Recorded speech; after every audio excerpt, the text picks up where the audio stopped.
안녕하세요.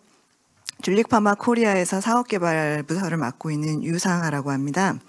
먼저 이 자리에서 저희가 그 아시아 퍼시픽 시장을 진출하기 위해서 노력하고 있는 한국 기업을 지원할 수 있는 그런 조금이나마 기여를 할 수 있게 돼서 영광으로 생각을 하고요. 제가 저도 사실 한국에서 계속 이제 제약업에서 근무를 했었고, 그다음에 제약회사에 그 내용들은 알고 있지만은 실제 동남아에서 우리가 어떻게 커머셜 진출을 하는데 지원을 할 것인지에 대한 부분은 저도 사실은 동남아의 전문가는 아닙니다. 그래서 저희 회사에 있는 전문가들한테 조언을 요청을 해서 그 내용을 중심으로 해서 한국 기업이 동남아로 진출하는데 참고가 될 만한 내용들을 좀 추려봤고요. 제가 줄릭파마 코리아에 입사하기 이전에는 제약회사에서 일을 했고 2014년부터 입사해서 많은 한국 기업들하고 이제 인게이지를 하면서 중점을 두었던 것들은 그 당시에 이제 한국 기업들이 해외로 진출을 하면서 동남아 시장의 근접성이라든가 그 다음에 또 여러 가지 좀 적합성들을 보면서 진출을 하고자 하는 그런 노력들을 했었고 그 중에 하나의 옵션이 줄릭파마였습니다. 그래서 다행스럽게도 카나브라든가 케토톱이라든가 국내 회사들의 대표 브랜드들이 동남아로 나가는데 중간에 조력자 역할을 할 수 있었던 게 저로서는 상당히 자부심을 느끼는 그런 부분이고요. 지금은 사실은 많이 글로벌화되어 있기 때문에 동남아 진출을 직접 하시는 회사들도 많고 그리고 또 줄릭을 통해 가지고 파트너십을 확장하는 그런 회사들도 있으십니다. 그렇다고 그러면은 동남아 시장에 대해서는 어떻게 진출하는 게 지금 글로벌 진출에 있어서 우선순위 하에 어떻게 하는 것이 내 자사의 전략에 맞는지 이런 부분들을 회사의 상황에 맞게 옵션을 좀 고려하시는데 이 슬라이드가 좀 도움이 될 수 있을 것 같습니다. 줄릭을 간단히 소개드리면은 줄릭은 헬스케어의 접근성을 강화하는 그런 이제 미션과 비전을 가지고 동남아에서만 사업을 운영하고 있는 회사입니다. 100% 프라이빗 회사이고요. 1922년부터 동남아에서 유통뿐 아니라 커머셜 비즈니스를 영위하고 있는 회사고요. 전체 한 12,000명 정도의 인원들이 종사하고 있습니다. 2020년 기준으로는 하나로 치면 한 15조 정도의 매출 기준을 가지고 있는 사이즈가 있는 회사라고 말씀드릴 수 있을 것 같고요. 줄릭이 비즈니스 모델이 무엇인지 조금 궁금해하실 것 같아요. 그래서 한국에서는 알고 계시는 게 3PL 회사인가, 멀티내셔널의 3PL 회사인가, 아니면 도매상인가 이렇게 알고 계시는 부분들이 있을 것 같은데 실제 저희 줄릭은 통합형 헬스케어 서비스를 제공할 수 있는 파트너 제약사와 그 다음에 소비자나 환자를 연결해주는 그 과정에서의 솔루션을 제공하는 회사입니다. 가장 비근한 예로는 임상시험 지원, 한국을 포함해가지고 동남아에서 임상시험에 대한 글로벌 임상, 그 다음에 연구자 주도 임상에 대한 많은 지원들을 하고 있고요. 그 다음에 제품이 등록 허가부터 시작해서 상업화, 그리고 사후에 PV 매니지먼트까지 이르는 전체적인 상업화 과정을 저희가 매니지를 하고 있고요. 한 2020년 기준으로 한 4천억 정도의 매출이 됐었는데요. 지금은 더 급격하게 성장을 하고 있는 상황이에요. 그래서 400개 이상의 제품들을 동남아에서 상업화하고 영업 마케팅 활동을 하고 있다는 점을 조금 자랑스럽게 말씀을 드릴 수 있을 것 같고요. 그리고 유통, 채널, 디지털, 동남아라 하더라도 사실은 이제 특히나 한국 기업들이 이런 부분들에 있어서 많이 앞서가고 있는데 동남아는 나라 상황마다 이 액세서빌리티는 많이 차이가 있습니다. 그렇지만은 일원화된 플랫폼을 이용해 가지고 가급적이면은 조금 더 사람에 의존하지 않고 매뉴얼에 의존하지 않는 이제 오토메이션이라든가 그 다음에 또 이커머스 플랫폼들의 확장 전략들을 저희가 그 전략적인 주축으로 생각을 하고 데이터와 함께 주력하고 있습니다. 그 외에 나라 상황에 맞춰서 페이어 서비스라든가 아니면은 특수 제품들 같은 경우에는 환자 지원 프로그램들이 마켓 액세스에 되게 중요한데요. 이런 부분들에 대한 통합 솔루션을 제공하는 회사라고 말씀을 드릴 수 있을 것 같아요. 그리고 한국에서도 적극적으로 제약회사에 여러 가지 그 필요로 하는 솔루션들을 제공하는 그런 노력들을 하고 있습니다. 아세안 시장에서는 한 20만 이상의 커스터머들을 병원, 그 다음에 의원, 그 그다음에 약사들 대상으로 해서 커버를 하고 있고요. 그 외에도 이제 리테일 마켓으로 나가는 리테일 채널 키 어카운트들에 대한 커버리지도 가지고 있습니다. 이러한 이제 오랜 경험하고 그다음에 파트너하고의 그 신뢰를 기반으로 한 이제 상업적인 그런 경쟁력으로 해서 장기간 동남아의 많은 제약회사들하고 파트너십을 유지하고 있습니다. 아세안 상업적 역량에 이제 뭐 항상 보는 게 이제 숫자. 첫 번째는 얼마나 팔고 있니? 그 다음에 몇 명이 팔고 있니? 이렇게 이제 물어보실 텐데요. 동남아는 상당히 나라마다의 여러 이제 상황과 조건들이 많이 다른데요. 전체적으로 사실 이 데이터가 아주 최근 데이터인지는 저도 조금 확인은 다 못했는데 커머셜 영업사원들, 메디컬 랩이라고 하는 이 영업사원 인력은 한 3,400명이 각국에서 관련된 제품들의 상업화를 위해서 노력을 하고 있고요. 그뿐 아니라 뭐 트레이드 채널들 그리고 디스트리뷰션에 관련된 종사자들이 전체적으로 나라마다 시장의 요구에 따라서 운영이 되고 있습니다. 커머셜 비즈니스에 대해서는 한국에서는 줄릭이 사실 이런 부분들로 많이 알려져 있지 않아서 생소하실 텐데요. 실제 줄릭 파마 안에서도 디스트리뷰션 비즈니스에서 비즈니스 모델의 트랜스포메이션은 2012년 초부터 했습니다. 그래서 그때는 CSO 비즈니스를 먼저 시작점으로 해서 비즈니스를 확장했는데 이렇게 하면서 이제 줄릭의 비즈니스 역량에 대한 부분들을 클라이언트들이 이해를 하고 그 이후로 이제 적극적인 상업팀의 역량 구축과 그 다음에 파트너십의 확장이 있었습니다. 뭐 잘 알고 계시는 암젠이라든가 에피, 릴리 이런 회사들하고는 비즈니스 확장이 여러 가지 모델로 되는데 단순하게 그 현지에서의 유통 영업뿐 아니라 릴리 같은 경우에는 현지에 직접 진출을 했던 법인들을 줄릭한테 이관을 하고 줄릭이 릴리의 대표 제품을 자사의 제품으로 등록을 하고 판매를 하는 그런 영업 마케팅 활동을 하고 있습니다. 그리고 최근에 뭐 2020년부터는 조금 더 확장 전략이 이제 크게 일어났는데 닥게다 같은 경우에는 이제 셀트리온이 자랑스럽게도 한국 기업이 닥게다라는 기업의 포트폴리오를 인수를 하게 됐습니다. 이것이 기폭제가 되어서 동남아에서는 셀트리온과 현재 동남아 비즈니스에 대한 파트너십의 확장에 대한 논의를 활발하게 전개해 나가고 있고요. 그리고 LG도 LG 생활건강 쪽인데요. 여기서는 이제 국내 원래는 멀티내셔널 제품이었는데 상당히 유명한 브랜드의 제품을 LG가 인수를 해서 글로벌 세일즈 마케팅을 합니다. 또 그동안에 이제 줄릭 파마하고의 파트너십에 기반을 한 그런 크레딧으로 해서 LG하고도 지금 현재 동남아의 커머셜 전략을 같이 구축하고 그다음 실행하고 있는 그런 상황이고요. 그 사이에 줄릭은 동남아라는 이제 마켓의 특수성 때문에 콜드체인에 대해서는 특히나 사실은 인프라 구축에 어려움이 있습니다. 이런 부분들을 저희가 줄릭이 선제적으로 2020년부터 코비드 백신 관련돼서는 정부 대관 그다음에 또 글로벌 컴퍼니들하고 본사 차원에서 많은 협력 노력을 했습니다. 그래서 모더나의 백신은 줄릭을 통해서 동남아로 지금 현재 그 공급이 되고 있는 그런 상황입니다. 이런 광범위한 파트너십으로 해서 뭐 이름을 보시면 다 알만한 유수의 회사들하고 오랫동안 장기간의 파트너십을 유지를 하고 있는데요. 파마 비즈니스에서의 파트너십이 가장 이제 주축이 되고요.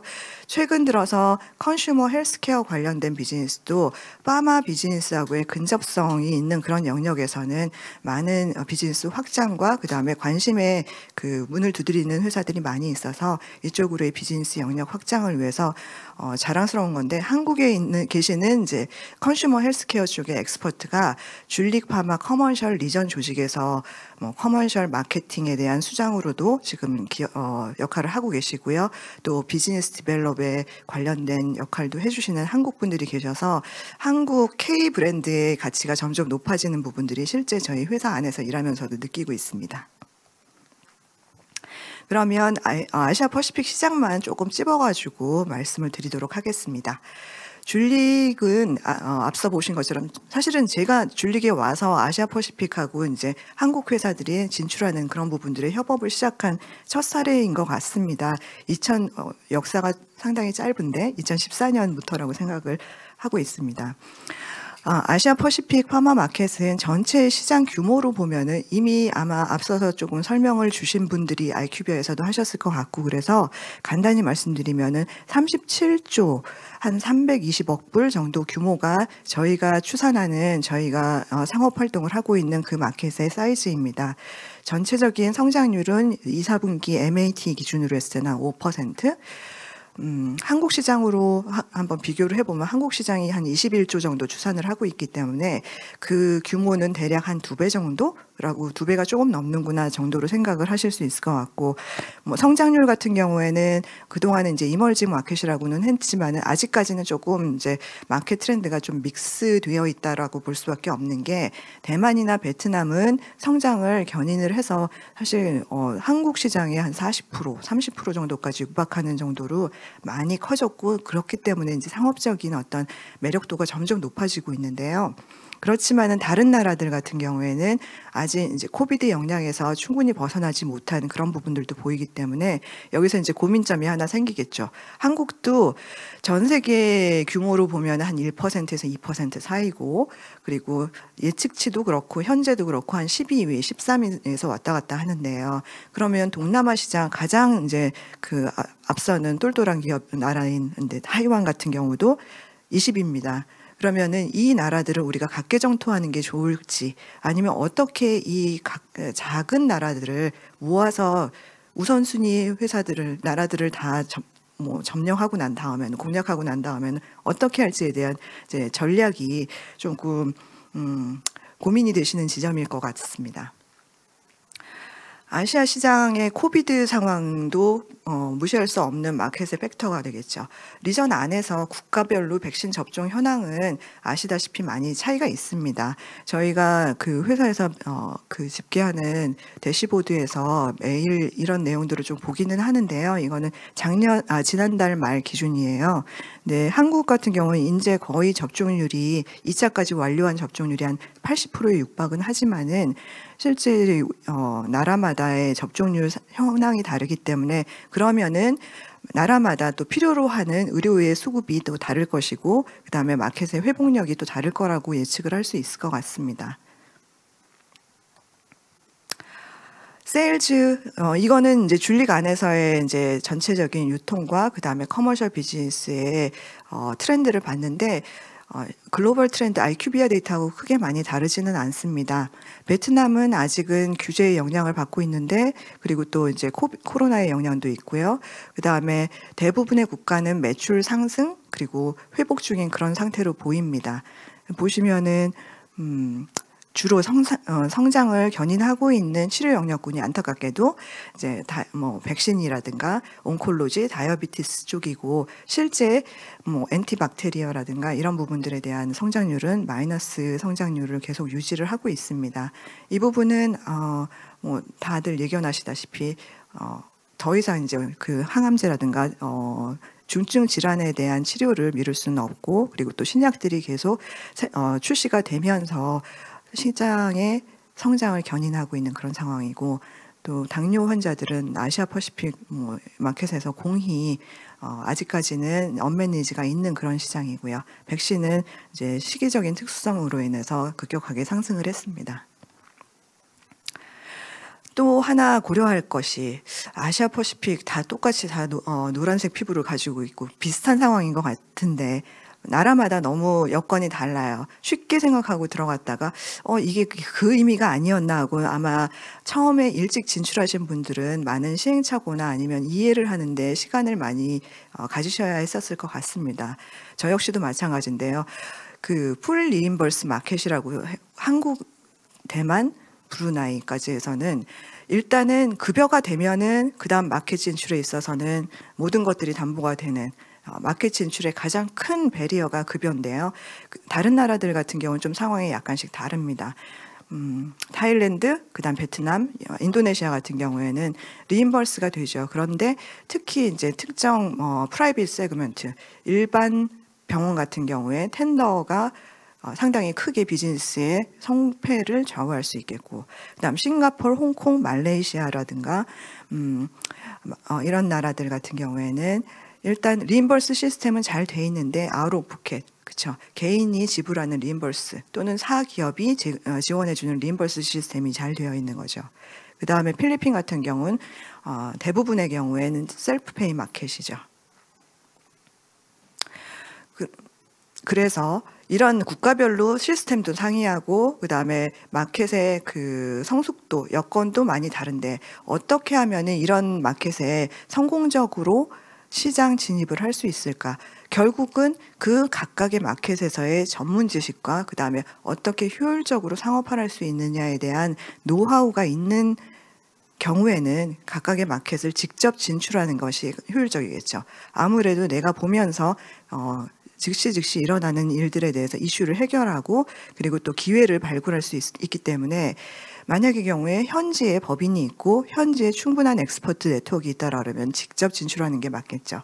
하지만 그렇지가 않고 여력이 아직까지는 글로벌 프라이어리티 컨트리 쪽에 진출에 많이 집중이 되어 있다라고 그러면 가급적이면은 전략적 파트너십을 이용해 가지고 진출을 하는 게 내부에서의 리소스라든가 집중도를 높일 수 있는 그런 방법이 되겠죠.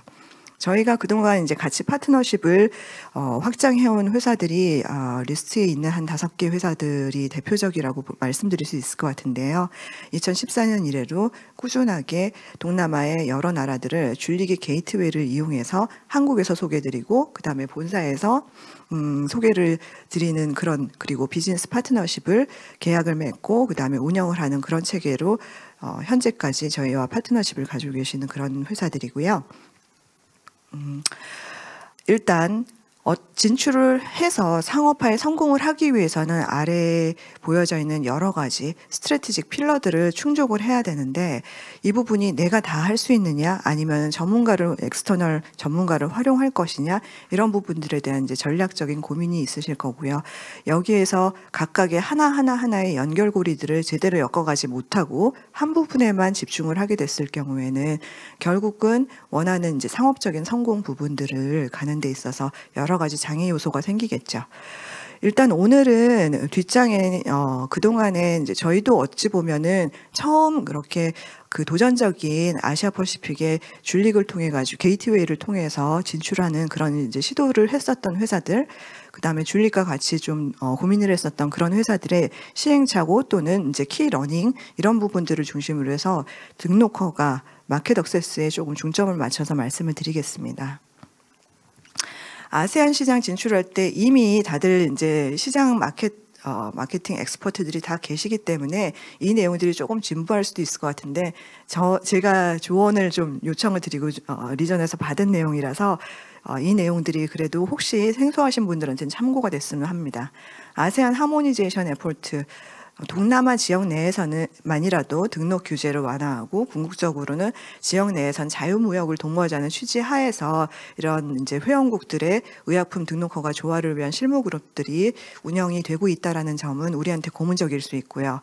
장점은 또 한국의 GMP 서티피케이트가 동남아에서 인정이 되기 때문에 현지 실사를 면제받을 수 있다는 것도 큰 도움이 되겠죠. 회원국들은 알고 계시고 있을 거라고 보는데 리스트에 되어 있는 회원국과 그다음에 의약품 등록 허가의 조화를 위한 실무 그룹들이 이런 제품들에 대한 등록 허가에 하모니제이션 노력을 하고 있다라고 들었습니다. 또 하나는 국제공인 가이드라인, 그다음에 영어가 통용되기 때문에 한국 입장에서는 상당히 용이하겠죠. 그다음에 고려사항은 보관 조건은 동남아는 더운 나라고 그다음에 존 포비 스테빌리티 컨디션을 충족을 해야만 허가를 할 수 있기 때문에 이런 부분들에 있어서 사전에 등록 허가 자료 만드실 때 고려를 하셔야 될 것 같고요. 그리고 이것은 이제 경험 사례를 근간으로 해서 이제 몇 가지 키 포인트들을 말씀을 드리겠는데 제품 제형 중에 국가별로 허용하지 않는 부영제가 들어간 상태로 파이널 프로덕이 만들어졌을 경우에는 다시 돌아가서 안정성 테스트라든가 개발 단계의 노력을 다시 등록 허가 단계의 노력을 해야 되기 때문에 이런 부분들에 대해서 가급적 빠른 단계에서 현지 전문가의 적합성 자문을 받도록 제안을 드리고요. 두 번째는 이제 안정성 문제, 온도 관련돼서 존 포비 조건을 고려한 안정성 데이터 구비. 그리고 또 세 번째는 임상시험 데이터 관련돼서는 치료 영역의 국제 가이드라인을 충족하지 못하는, 아마도 이제 이것은 과거의 사례일 것 같고 현재 임상시험을 진행하고 있는 회사들은 이런 부분들은 충분히 고려를 하고 계실 것 같은데, 국제공인 가이드라인을 참고한 국제 통용 임상시험 데이터 생성이 중요할 거고요. 그다음에 참조국가, 안타깝게도 동남아도 마찬가지로 한국 허가 이외에 선진국들의 허가 사례를 등록 참조하는 경우들이 많이 있기 때문에 이런 부분들에 있어서 등록 허가의 순서를 잡을 때 이미도 그렇게 하고 계시지만은 선진국에서의 파일링 자료를 가지고 동남아를 등록하실 때 훨씬 더 용이하다라는 점, 이 점이 동남아에서의 어떤 경험 사례를 근거로 해서 말씀을 드리는 점이고요. 그다음에 성공적으로 앞서 말씀드린 내용에서 제안도 많이 나왔는데, 개발 단계에서 시장에 대한 필요 등록 허가 충족 요건들을 조기에 플래닝을 하실 때 반드시 감안을 해주시기를 바란다는 거. 아무리 현재 타겟 시장으로 명확하게 규명이 되지 않았다 하더라도 언젠가는 아시아 퍼시픽의 파트너를 통하든 자사가 직접 진출할 계획이 있다라고 하면은 이 부분을 조기에 고려를 하시라는 부분들과, 그 다음에 현지의 등록 허가의 업데이트 상황, 현지 상황을 충분히 아셔야 된다라는 점. 그리고 유통 조건에 대한 고려도 같이 해주시면 좋을 것 같고요. 만약에 시장 사이즈가 작아서 MOQ를 충족하지 못하는 그런 경우에 각각의 나라들마다 다른 이제 공급 컨디션을 가지고 가게 되면은 그 자체가 원가 상승률과 그다음 상업적 경쟁력을 떨어뜨리기 때문에 이런 부분들에 있어서 최대한 허가 초기 단계에서 이런 리드 타임을 줄일 수 있는 방안을 현지 전문가하고 상의를 해주시길 바라고요. 그 다음에 허가 변경도 당연히 사후에 많이 있는데요. 이런 경우에는 반드시 공급 계획과 연계를 하셔서 제품 허가 변경으로 인해서 장기적인 품절이라든가 공급 일정에 문제가 생기지 않는지 이런 부분들에 대해서 꼼꼼하게 점검을 해 주셔야 될 것 같습니다. 비즈니스 모델은 회사의 상황에 따라서 여러 가지 다양한 모델을 전개를 하고 있습니다. 그래서 단순하게 CSO, CSOMO의 모델로 가는 경우도 있지만은 최근 들어서는 주로 이제 줄리기 일임을 하는 에이전시 모델, 그리고 더 나아가서는 제품의 판권을 이양하는 그런 모델로서 줄릭하고 파트너십을 하고 있습니다. 이렇게 됐을 때 좋은 점은 장기간의 어떤 그 안정성을 가지고 줄리기 비즈니스 오너십을 가지고 프로모션이라든가 아니면은 장기 투자를 할 수 있다라는 큰 장점이 있습니다. 그리고 그렇지만은 완전히 제품의 판권이 넘어가면서 관리의 부재가 되는 것이 아니라 줄릭은 커머셜 경험이나 분석 툴들을 활용해 가지고 파트너하고 지속적으로 주기적으로 이런 모든 마켓의 인포메이션들을 비저블하게 제공을 하고 같이 문제가 있을 때 해결해가는 파트너십 모델로 운영을 하고 있다는 게 다른 회사들보다 오랫동안 파트너십을 유지할 수 있는 그런 장점인 것 같습니다. 이런 이제 파트너십의 어려움을 전담하는 팀을 운영하면서 많이 개선을 하고 운영의 효율성을 높이고 있습니다. 한국에 앉아 계시지만은, 한국에서 업무를 하시지만은 줄릭의 리전 얼라이언스 매니저가 전담의 프론트라인 이제 키 컨택으로서 모든 계약과 관련된 관리, 그다음 줄릭 안에서의 협업 관리, 그리고 줄릭과 파트너 사이에서의 주기적인 성과 관리, 그다음에 미팅, 그리고 이슈가 있을 때 각각의 나라들의 코디네이션의 역할을 같이 일원화해서 하는 줄릭 리전 얼라이언스 매니저가 아마도 한국에 계시는 동남아 하면 동남아 진출의 해외 담당 몇 분 계실 텐데 이 분들이 모든 그 나라마다의 컨택을 하시기는 어려울 테니 이런 부분들을 지원하는 원포인트 컨택을 저희가 운영을 하고, 또 한국이 이런 원포인트 컨택의 중간에 그 브릿지를 하면서 지원해 드리는 역할을 하고 있습니다. 마지막 장인데요. 그래서 동남아로 확장하시는 전략을 아마 회사 안에서는 정하셨을 거예요. 하나의 방법은 직접 진출하시는 거. 그 다음에 만약 직접 진출이 그다지 경쟁력이 없다라고 보시면은 줄릭과 같은 아시아 시장의 엑스퍼트하고 파트너링을 하시면서 여러분들의 내부의 리소스와 집중도를 다른 쪽에 더 많은 그 포커스해야 될 영역 쪽으로 활용을 하실 수 있는 그런 이제 파트너십을 저희 고려해 보실 수 있을 것 같고, 줄릭의 뭐 마지막으로 장점이라고 말씀드리면 커머셜 유통 경험과 역량이 있다. 그리고 영업이나 마케팅 운영 체계가 되어 있고 클라이언트하고 긴밀한 협업이 가능합니다.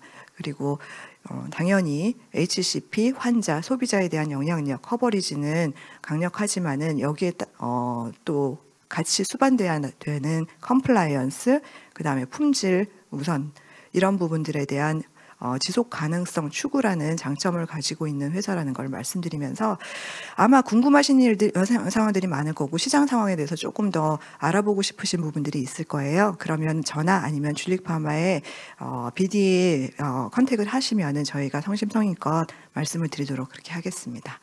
이상 경청해 주셔서 감사합니다. 안녕하세요. 딜로이트 베트남 김선준 회계사입니다.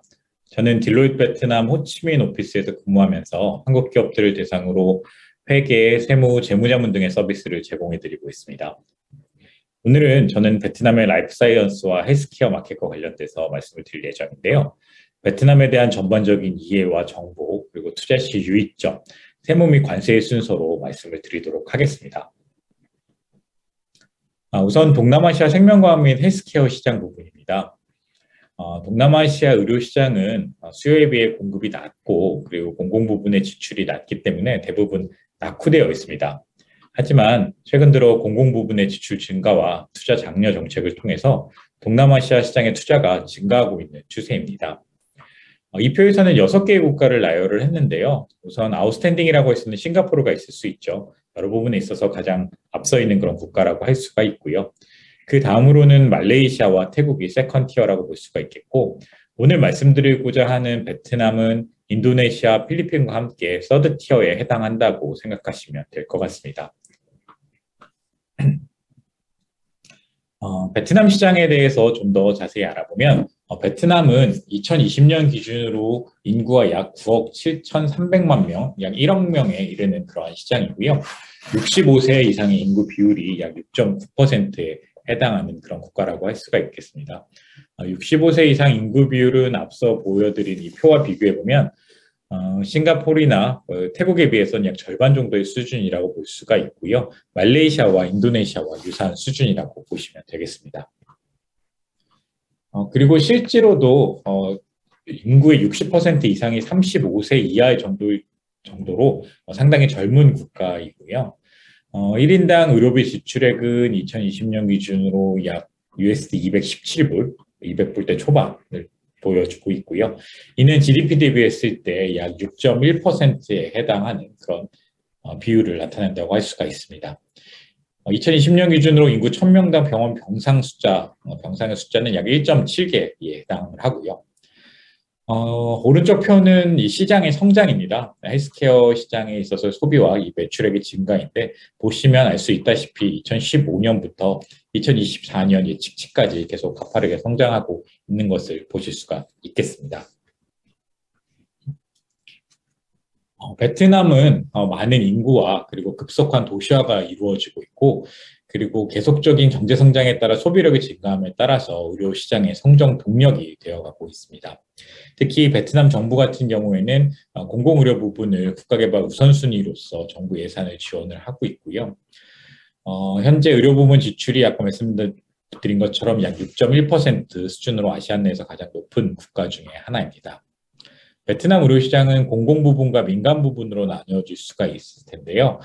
공공 부분이 대부분을 차지하고 있습니다. 약 86% 정도가 공공 의료기관이고요. 나머지 14% 정도가 이제 개인 민간 의료기관이라고 할 수 있고요.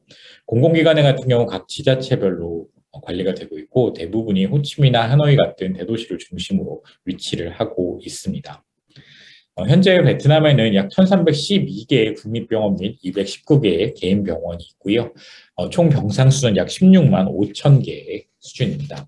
2025년까지 인구 10,000명당 26개의 병상으로 병상을 확장시킬 계획을 가지고 있는데요.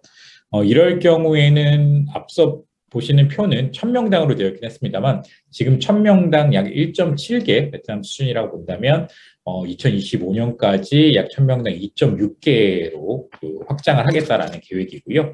2.6개로까지 확장이 된다라고 하면 이는 거의 싱가포르에 가까운 그런 수준이라고 보시면 될 것 같습니다. 옆에는 베트남 의료시장 성장을 이끌 만한 6가지 동력에 대해서 한번 정리를 해봤습니다. 첫 번째로는 2030년까지 100% 공공의료보험 가입을 예상하고 있다라는 부분인데요. 말씀드린 것처럼 베트남 정부가 공공의료 부분에 대한 지출을 계속 늘리고 있고 확대를 하고 있기 때문에 100% 공공의료보험 가입이 될 경우에는 의료시장이 그에 따라서 확대될 것으로 그렇게 예상이 되고 있고요. 두 번째로는 개인 의료 지출 증가입니다. 이 부분은 6번째인 코로나가 베트남인들의 사고방식에 미치는 긍정적인 영향과도 궤를 같이 한다고 할 수 있는데 기본적으로는 소득이 증가함에 따라서 민간 부분에 대한 개인 의료 지출이 증가를 하고 있는 실정이었습니다. 그러는 와중에 작년과 올해 코로나가 발생을 했었고 이런 과정에서 베트남인들이 상당히 개인 의료라든지 건강에 대해서 좀 더 신경을 많이 쓰게 됐습니다. 그래서 이러한 요소들이 앞으로 의료시장 성장의 동력이 될 수 있을 거다 그렇게 생각이 되고 있고요. 베트남 정부가 또한 현재 의약품 생산도 상당히 촉진하고 있습니다. 그래서 현재 계획으로는 국내에서 소비되는 의약품의 약 80% 정도를 국내에서 생산을 하겠다 이런 계획을 가지고 있기 때문에 이 또한 좋은 성장 기회가 될 수 있을 것으로 보이고요. 앞서 말씀드렸다시피 약 86% 정도가 공공병원, 공공의료로 현재 제공이 되고 있습니다. 하지만 좀 상당히 과밀화가 되어 있죠. 그래서 이러한 부분은 어떻게 보면 민간 부분에 있어서의 기회가 될 수도 있습니다. 공공부문이 과밀화되어 있기 때문에 어떤 개인소득 증가에 따라서 의료에 대한 수요는 반드시 높아질 걸로 그렇게 보이고요. 이 경우에는 이제 민간 의료 부분의 시장 성장에 어떤 동력이 될 수 있을 거라고 보이고요. 마지막으로는 세컨티어 도시들의 급속한 성장 및 소득 증가입니다. 앞서 말씀드렸다시피 대부분은 지금 대도시, 호치민, 하노이, 다낭 이런 대도시를 중심으로 해서 이루어졌었는데 현재 하노이나 호치민 주변의 도시들이 빠른 속도로 성장을 하고 있습니다. 인구도 늘고 있고 그리고 중산층이나 부유층들도 많이 늘어나고 있습니다. 따라서 이런 세컨티어 도시들의 급속한 성장은 또 의료시장 확대에 영향을 미칠 것으로 그렇게 판단이 되고 있습니다. 이번에는 베트남 내 투자에 있어서 투자 시의 주요한 이슈 사항들을 한번 정리를 해봤습니다. 첫 번째는 재무정보와 관련된 부분인데요. 여기에 나와 있는 것 중에 아마 제품 포트폴리오, 재무정보의 신뢰성, 구매 계약 및 판매 계약, 우발 부채 등이 해당이 될 것 같은데요. 안타깝게도 아직까지 베트남은 재무정보의 투명성 부분에 있어서는 그리 높은 평가를 받고 있지가 않습니다. 그래서 실제 투자를 하실 때도 그 재무정보의 신뢰성에 대해서 이슈가 생기는 경우가 종종 있어 왔습니다. 분식회계라든지 뭐 좀 조심스러운 부분이지만 이중장부라든지 이런 이슈 등이 있어 왔었고요. 그래서 그런 부분에 있어서 이제 구매 계약이나 판매 계약이 적절하게 반영이 되었는지 그리고 우발 부채가 재무제표에 모두 다 적절하게 반영이 되어 있는 상태인지에 대해서 충분한 검토가 필요할 것으로 판단이 되고요. 제품 포트폴리오 부분은 회계적인 정보와 관련이 있는데 실질적으로 생산한 제품과 트레이딩 목적의 제품에 대해서는 원가 구조라든지 손익 구조가 다른데 이 부분을 특별히 구별하지 않고 공시하는 경우도 많기 때문에 그 부분에 대해서도 주의를 기울이실 필요가 있을 것으로 그렇게 보입니다. 그리고 다음으로는 뭐 현금 거래 그리고 불투명한 판매 정책 등이 또 라이센스 및 유통까지 해서 묶일 수가 있을 것 같은데요. 아직까지 베트남 내에서는 현금 거래의 비중이 상당히 높습니다. 그래서 영업을 활동을 하시는 데 있어서 이 현금을 어떻게 관리를 할 것인지 그런 부분도 상당히 중요한 부분이라고 할 수가 있고요. 실질적으로 정가와 달리 뭐 대폭의 할인이라든지 이런 판매 정책에 있어서도 어떤 명문화되지 않은 그런 부분이 많기 때문에 이런 부분에 대해서도 좀 주의를 기울이실 필요가 있을 것으로 보입니다. 인적 자원 부분에 있어서는 아무래도 고급 인력, 숙달된 인력을 확보하시는데 어려움이 있을 수가 있고요. 회계적인 측면으로 한정해서 말씀드리면 이 회계장이라고 하는 치프 어카운턴트라고 하는 제도가 있고 이 회사의 어떤 그 베트남 직원이 회계적인 부분을 관리를 하는 그런 장의 개념인데 이 부분에 있어서 사실 적절한 인력을 채용하시는 데 있어서 어려움을 겪으시는 경우가 종종 있습니다. 그래서 인적 자원을 어떻게 확보하고 관리하실 거냐라는 부분도 중요한 이슈가 될 수 있을 것으로 보이고요. 마지막으로 특수관계자 거래를 말씀을 드리면 현재 베트남 세무당국에서는 특수관계자 거래를 상당히 주의 깊게 살펴보고 있습니다. 그래서 대부분의 기업들이 베트남에 진출하시게 될 경우에는 본사와의 거래가 많을 것으로 그렇게 예상이 되는데요. 이 경우에 있어서 적절한 이윤 배분이 됐는지, 그리고 만약에 본사에 지급되는 비용이 있을 경우 해당되는 비용에 대해서 적절한 혜택을 베트남에 있는 법인이 받는 것이 있는지 등이 충분히 문서화가 되어야 되고요.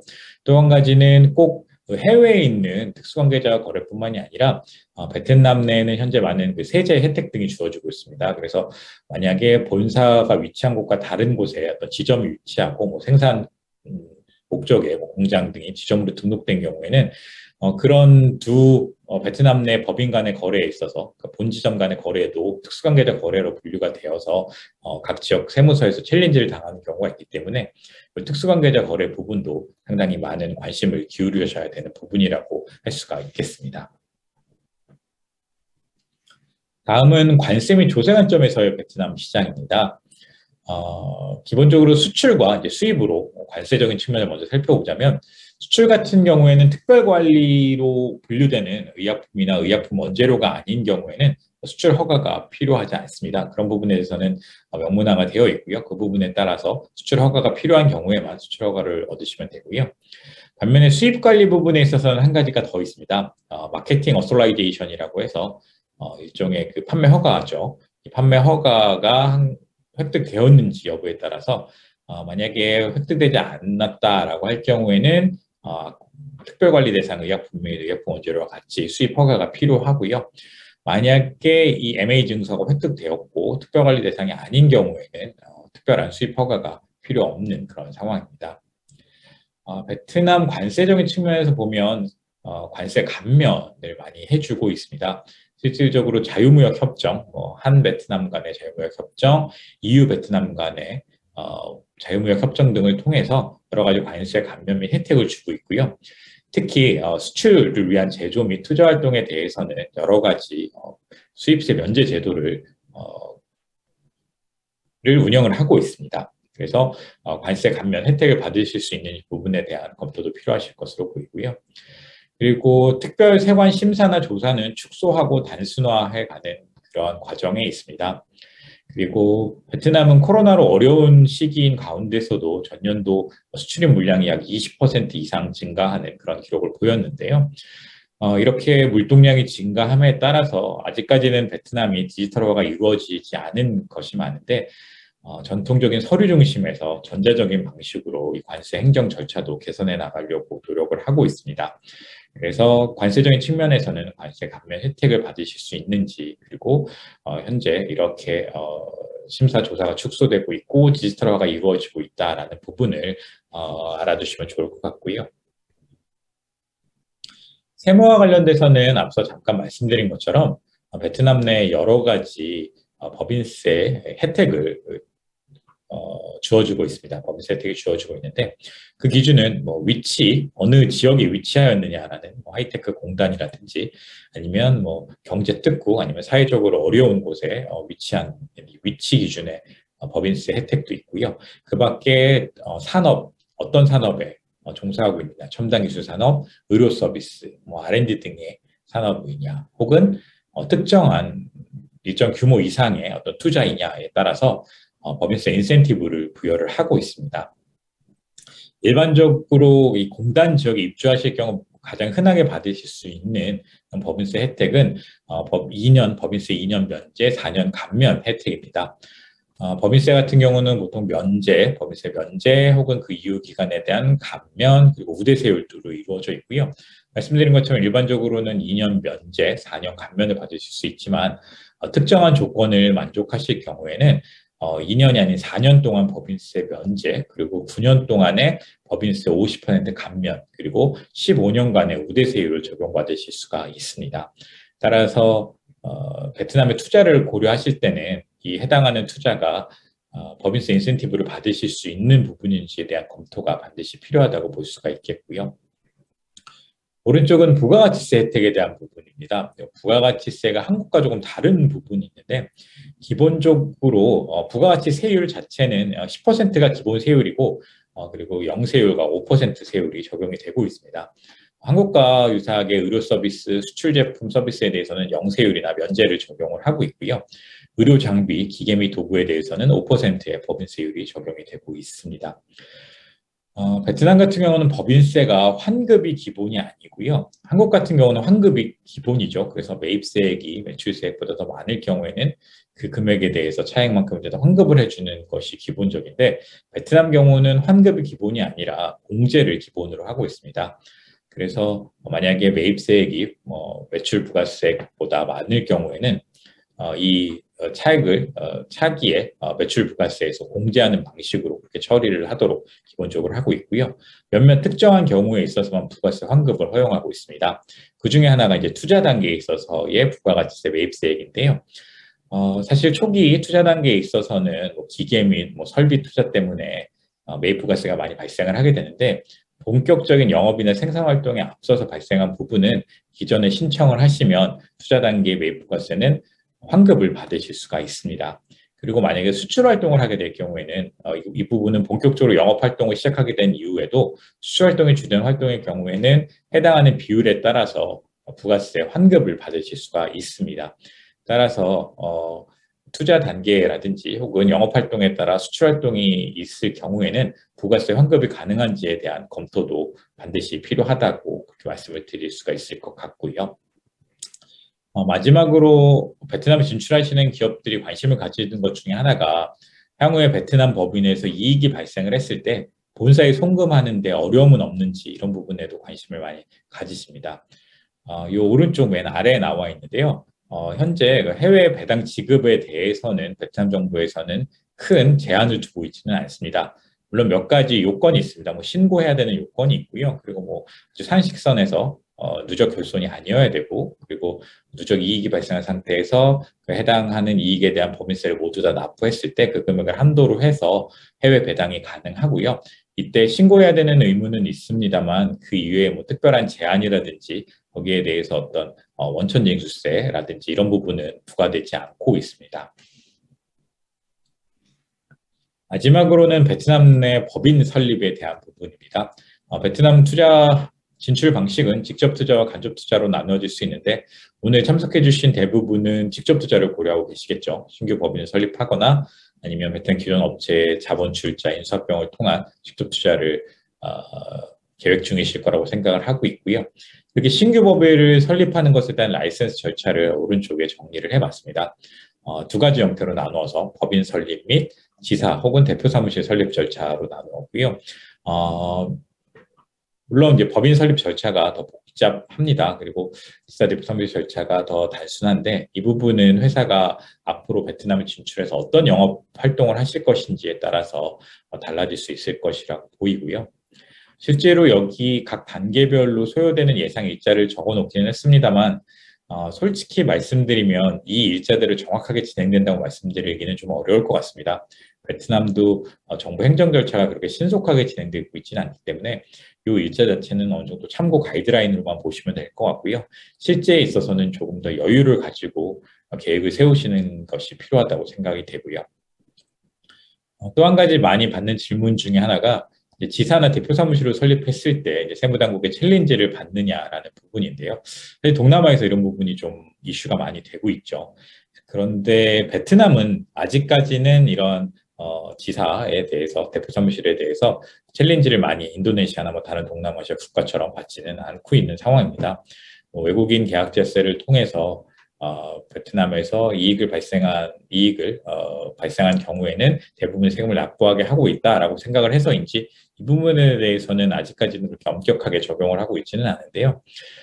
그래도 언제 세무당국의 그 지침이 변경이 될지도 모르고 그리고 또 이 강화가 될 수도 있기 때문에 이 부분에 대해서는 처음에 신규 법인을 설립할 때부터 법인이 적절한지 아니면 지사 대표 사무실이 적절한지에 대한 내부적인 검토가 필요할 것으로 보이고요. 말씀드린 것처럼 아직까지 베트남 세무당국에서 특별한 챌린지가 없었음에도 불구하고 일부 기업들에서는 리스크 관리를 위해서 자발적으로 법인으로 전환하고 계시는 경우도 있습니다. 그래서 이 부분에 대해서도 반드시 검토가 필요할 것으로 그렇게 판단이 되어지고요. 이상으로 제가 오늘 준비한 내용은 끝이 났고요. 간략하게 딜로이 베트남에 대해서 소개드리고자 합니다. 저희 딜로이 베트남은 베트남 재무부가 설립한 최초의 회계법인으로 정부 산하 기관으로 출발을 했고요.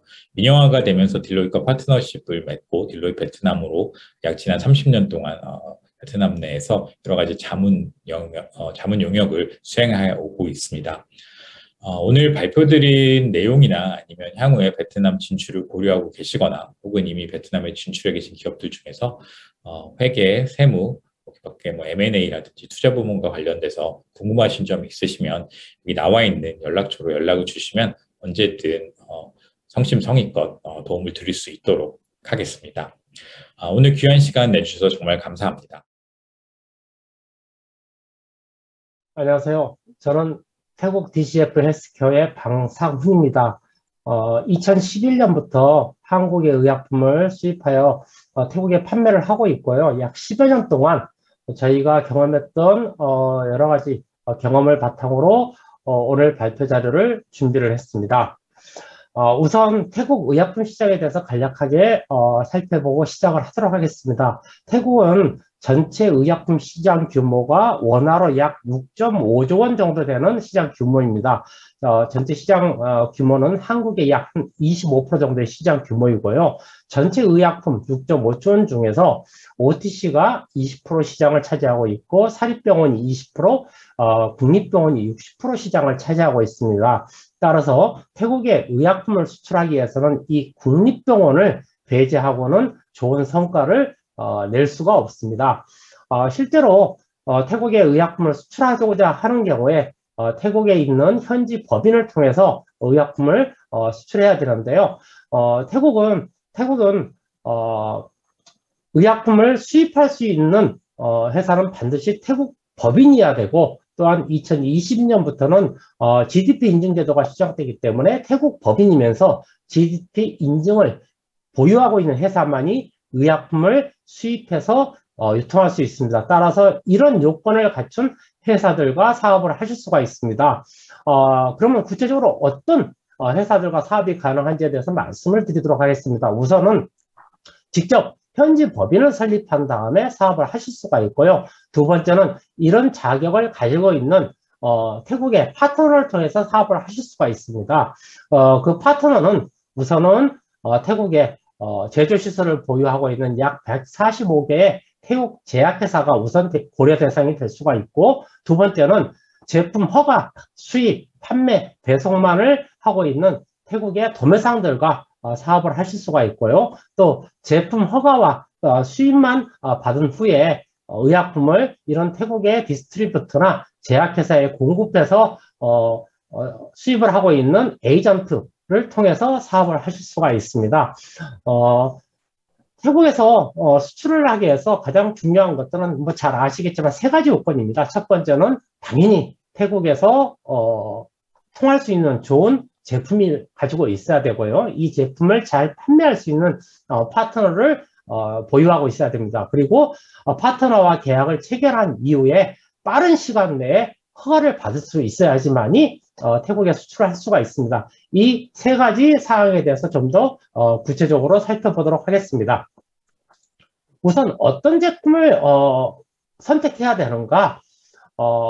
태국은 매년 보건부에서 전년도 태국 국립병원에서 입찰을 통해서 구매한 의약품이나 의료기기에 대한 구매 가격을 공개하고 있습니다. 이걸 통해서 볼 경우에 태국에서 레보플록사신 500ml 같은 경우에 국립병원에 공급되고 있는 가격은 약 10,000원 정도입니다. 반면 한국의 보험약가는 14,000원 정도 됩니다. 암로디핀 같은 경우에는 태국 국립병원에 공급되고 있는 가격이 정당 32원입니다. 반면 한국은 360원으로 한국 가격은 10배 이상 높습니다. 이런 제품들은 한국에서 어떤 제조사가 공급을 한다 하더라도 태국에 판매되고 있는 가격을 고려한다면 시장성이 전혀 없는 그런 제품입니다. 반면 덱스란소프라졸 같은 경우에는 한국의 보험약가가 584원인데 반해 태국의 공급가는 약 1,700원 정도 되고 있습니다. 만약에 한국에서 란소프라졸을 태국에 공급하겠다고 하면은 많은 태국 회사들이 이 제품을 수입하고자 할 겁니다. 따라서 제네릭을 수출하시고자 한다 그러면 태국의 현재 국립병원에 판매되고 있는 가격이 한국의 보험약가보다 높은 제품을 우선적으로 고려를 하셔야 됩니다. 반면 태국의 정부 제약회사나 태국의 로컬 제약회사가 이미 생산해서 판매하고 있는 제품은 가능한 후보 제품에서 배제를 해야 됩니다. 왜냐하면은 GPO 같은 경우에는 전체 생산량의 90%를 국립병원에서 반드시 구매를 해줘야 되기 때문에 시장 파이가 그만큼 적어지고 로컬 제약회사에서 생산되는 제품 같은 경우에는 수입 완제로 들여오는 제품보다는 생산 원가가 낮기 때문에 가격 경쟁력 면에서 이 제품들을 이길 수가 없습니다. 예를 들어서 한국에서 내년에 본격적으로 발매될 빌다글리핀 같은 경우에 이미 태국의 한 개 회사가 제조를 해서 허가를까지 완료해서 판매를 하고 있습니다.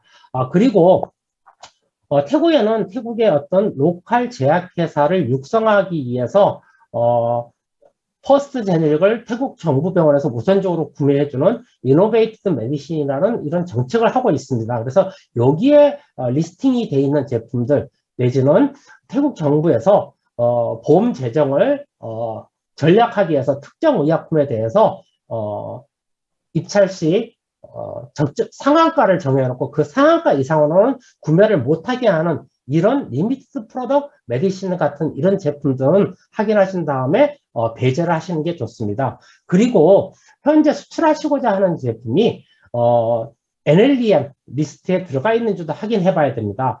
왜냐하면은 태국 국민은 전체 국민의 95% 정도가 보험 혜택을 받고 있고 NLEM 리스트에 들어가 있는 의약품으로 처방을 받을 경우에 국민들은 병원에 돈을 전혀 지급을 하지 않습니다. 따라서 NLEM 리스트에 들어가 있으면은 볼륨이 설령 지금은 적다 하더라도 커질 수가 있고 대부분 시장성이 훨씬 더 높은 제품이기 때문에 우리 제품이 NLEM 리스트에 들어있는지 없는지도 확인을 해보셔야 될 겁니다. 그리고 현재 수출하시고자 하는 제품이 병원에서만 판매할 수 있는 제품인지 아니면은 약국에서도 의사 처방 없이 판매할 수 있는 제품인지 이것도 확인하시면 향후 허가 후에 유통 채널을 다원화해서 판매를 즉시 키울 수 있는 제품인지 아닌지를 확인할 수가 있습니다. 다음으로 어떤 태국 회사를 선정할 것인가? 물론 이것에 대해서는 다 알고 계시겠지만 한 가지만 제가 오늘 말씀을 드리도록 하겠습니다. 태국 회사들이 회사의 어떤 소개자를 보면 자기 회사들의 영업 조직이나 영업 인원수 같은 것들이 들어가 있습니다. 그런데 그런 인원수나 영업 조직을 봤을 때 이 회사가 정말 잘 팔 수 있는 회사인가? 세일즈 파워는 얼마나 되나? 그런 판단 기준이 없으실 겁니다. 실제로 A사 같은 경우에는 태국에서 18위에서 20위 정도의 회사하고 전체 ETC, OTC 합쳐서 43명 정도의 영업사원을 보유하고 있는 회사입니다. 반면 B사는 랭킹 5, 6위 정도의 회사로 ETC 영업사원만 65명입니다. 물론 단순 비교를 하면 당연히 ETC만 65명이기 때문에 이 회사의 세일즈 파워가 높은 건 당연합니다. 그런데 자, 이 43명이 ETC와 OTC를 다 커버할 수 있을까? 라는 어떤 기준이 없으실 겁니다. 태국 같은 경우에는 영업사원들이 의사를 만나지를 않습니다. 특히 로컬 회사들, 제네릭을 주로 판매하는 회사들은 전혀 의사들을 만나지 않고 이들의 주 업무는 입찰을 위해서 병원에 있는 약국 그리고 병원의 구매가만 만나는 것들이 주 업무이기 때문에 이 인원으로 태국의 방콕과 지방을 다 컨트롤할 수가 있고요. 또한 약국 같은 경우에도 태국에는 많은 브랜치 약국들이 있고 또 약국에 약품을 공급하는 중간 도매상들이 있기 때문에 그들을 통해서 판매를 할 수 있기 때문에 이 인원으로 태국 전역을 커버할 수 있습니다. 통상 태국에서 중견업체들, 중견 제약사들 같은 경우에 영업사원들은 약 한 25명에서 30명을 보유하고 있고 그 인원이 전체 태국을 다 커버하고 있습니다. 그 외 사항들은 뭐 여러분들이 다 경험을 어떻게 판단해야 되는지 다 알고 계실 것 같고요. 그 다음에 고려해야 될 것은 특히 오리지널 제품이나 개량 신약을 태국에 수출하시고자 할 경우에는 현지 생산이나 현지 포장 등을 고려해서 그 파트너사가 이런 생산 시설을 보유하고 있는지, 그 다음에 태국 외에 다른 아세안 국가의 어떤 파트너나 내지는 자기네들 법인이나 지사를 두고 있는지도 확인을 하셔야 될 겁니다. 왜냐하면은 특허가 완료된다든가 제너릭이 출현됐을 경우에 제품의 라이프 사이클을 늘리기 위해서는 원가를 낮출 수밖에 없고, 그 원가를 낮추는 가장 좋은 방법 중에 하나가 현지 포장이나 현지 생산이기 때문에 이런 점들도 고려하심이 좋고요. 그 다음에 베트남이나 뭐 말레이시아, 인도네시아 이런 나라들은 직접 수출이 가능하시겠지만 기타 다른 아세안 국가들은 의약품 시장 규모도 적기 때문에 실제 그 해당 파트너를 통해서 수입하기가 어렵습니다. 그런데 태국에 있는 특정 회사가 이런 데 다 네트워킹을 갖고 있다. 그러면 이 회사를 통해서 허가, 공급 이런 것들을 다 할 수가 있습니다. 따라서 비용도 줄일 수가 있고 허가 기간도 줄일 수가 있고 물류비도 줄일 수가 있기 때문에 이러한 점도 고려를 하심이 좋을 겁니다. 마지막으로 파트너를 선정할 때 꼭 유념하셔야 될 부분이 계약서입니다. 특히 계약서상의 허가권 양도양수랑 관련된 부분입니다. 태국은 의약품의 허가권이 굉장히 중요한 자산이기 때문에 계약서를 작성하실 때 이 허가권을 계약을 뭐 불이행을 한다든가 아니면 계약이 완료됐을 때 어떻게 하겠다고 하는 것들에 대해서 구체적인 명시가 필요합니다. 예를 들어서 수입자가 실제로 계약을 이행하지 않아서 계약 중단을 했을 경우에 제3자에게 이걸 양도하게끔 돼 있다고 명시돼 있다 하더라도 수주자 입장에서는 제3자를 어떻게 찾을 것이며 또 3자를 찾았다 하더라도 그 3자에게 양도를 하지 않으면 이것을 어떻게 해결하겠습니까? 따라서 양도양수 의무 불이행에 따른 이런 배상 조건을 굉장히 구체적으로 넣으실 필요가 있습니다. 허가에 관련돼서는 뭐 기본적으로 이제 한국부터 CTD가 시작되고 있기 때문에 ICH 가이드라인에 따라서 CTD도 운영되고 있고 태국도 ACTD를 운영하고 있습니다. 따라서 기술적인 어떤 세부적인 내용들은 RA 담당자들이 잘 허가를 알아서 하겠지만 반드시 고려해야 될 것들이 두 가지가 있습니다. 첫 번째, 태국에서 의약품을 수출하고 하려면 반드시 블리스트 패키지가 있으셔야 됩니다. 태국은 병원 약국이든지 일반 약국이든지 프리머리 패킹으로 반드시 제공하게 되어 있기 때문에 병을 뜯어가지고 그 병 안에 있는 약을 다시 소분해서 제공할 수가 없습니다. 따라서 블리스트 패키지가 없으면 수출하기가 어렵습니다. 그리고 안전성 자료는 최소한 장기 1년 자료만 보유하고 있다면 언제든지 기회가 올 수가 있습니다. 그리고 바이알 제품의 경우에는 안전성 시험을 할 때는 똑바로 세워서 하거나 거꾸로 뒤집어서 실험을 준비하시기 바랍니다. 특히 이 안정성 시험은 단기간에 준비할 수 있는 자료가 아니기 때문에 처음 시작하실 때 제대로 해야지만이 다시 실험을 한다든가 하는 그런 일이 발생하지가 않습니다. 그 다음 CTD와 ICTD 사이에 뭐 여러 가지 차이점이 몇 가지 차이점이 있겠지만 이런 것들은 기술적으로 다 해결할 수가 있을 것 같고요. 단 한 가지 한국은 DMF 제도를 시행하고 있기 때문에 원료가 공급사에서 제공하는 스페시피케이션과 COA는 사용할 수 있으나 태국은 아닙니다. 태국은 이 원료 공급사에서 제공하는 스페시피케이션과 COA는 참고용일 뿐이고 완제품 제조사가 반드시 이것을 따로 준비를 해야 된다는 것입니다. 그리고 특히 계량 신약을 수출하고자 하는 경우에는 임상자료가 1상자료, 3상자료가 있거나 혹은 3상자료만 있습니다. 이럴 경우에 막바로 허가를 들어가지 마시고 반드시 현재 보유하고 있는 임상자료를 가지고 허가를 받을 수 있는지 없는지를 반드시 허가 전에 FDA로부터 공식적인 문건으로 답변을 받는 게 중요합니다. 결론적으로 태국에 의약품을 수출하기 위해서는 우선 블리스트 포장을 반드시 갖고 있어야 됩니다. 따라서 블리스트 포장이 없다. 그러면은 태국의 의약품은 경구용 의약품 수출은 어렵다라고 생각하시면 될 것 같습니다. 그리고 이런 블리스트 포장으로 개발된 제품에 대해서 안전성 자료를 일단 보유하고 있다 그러면 기회는 반드시 옵니다. 나머지 CTD 자료나 뭐 HTD 자료 이런 자료들은 준비할 수 있기 때문에 큰 문제가 안 되지만 안전성 자료는 준비 기간이 많이 걸리기 때문에 이것을 미리 준비하고 있다면 좋은 기회를 반드시 찾으실 수가 있습니다. 그리고 경구제 같은 경우에 태국에서 현지 생동을 요구하는 제품이 있습니다. 그런데 이 현지 생동이 필요한 제품 같은 경우에 태국의 파트너사의 리스크가 굉장히 큽니다.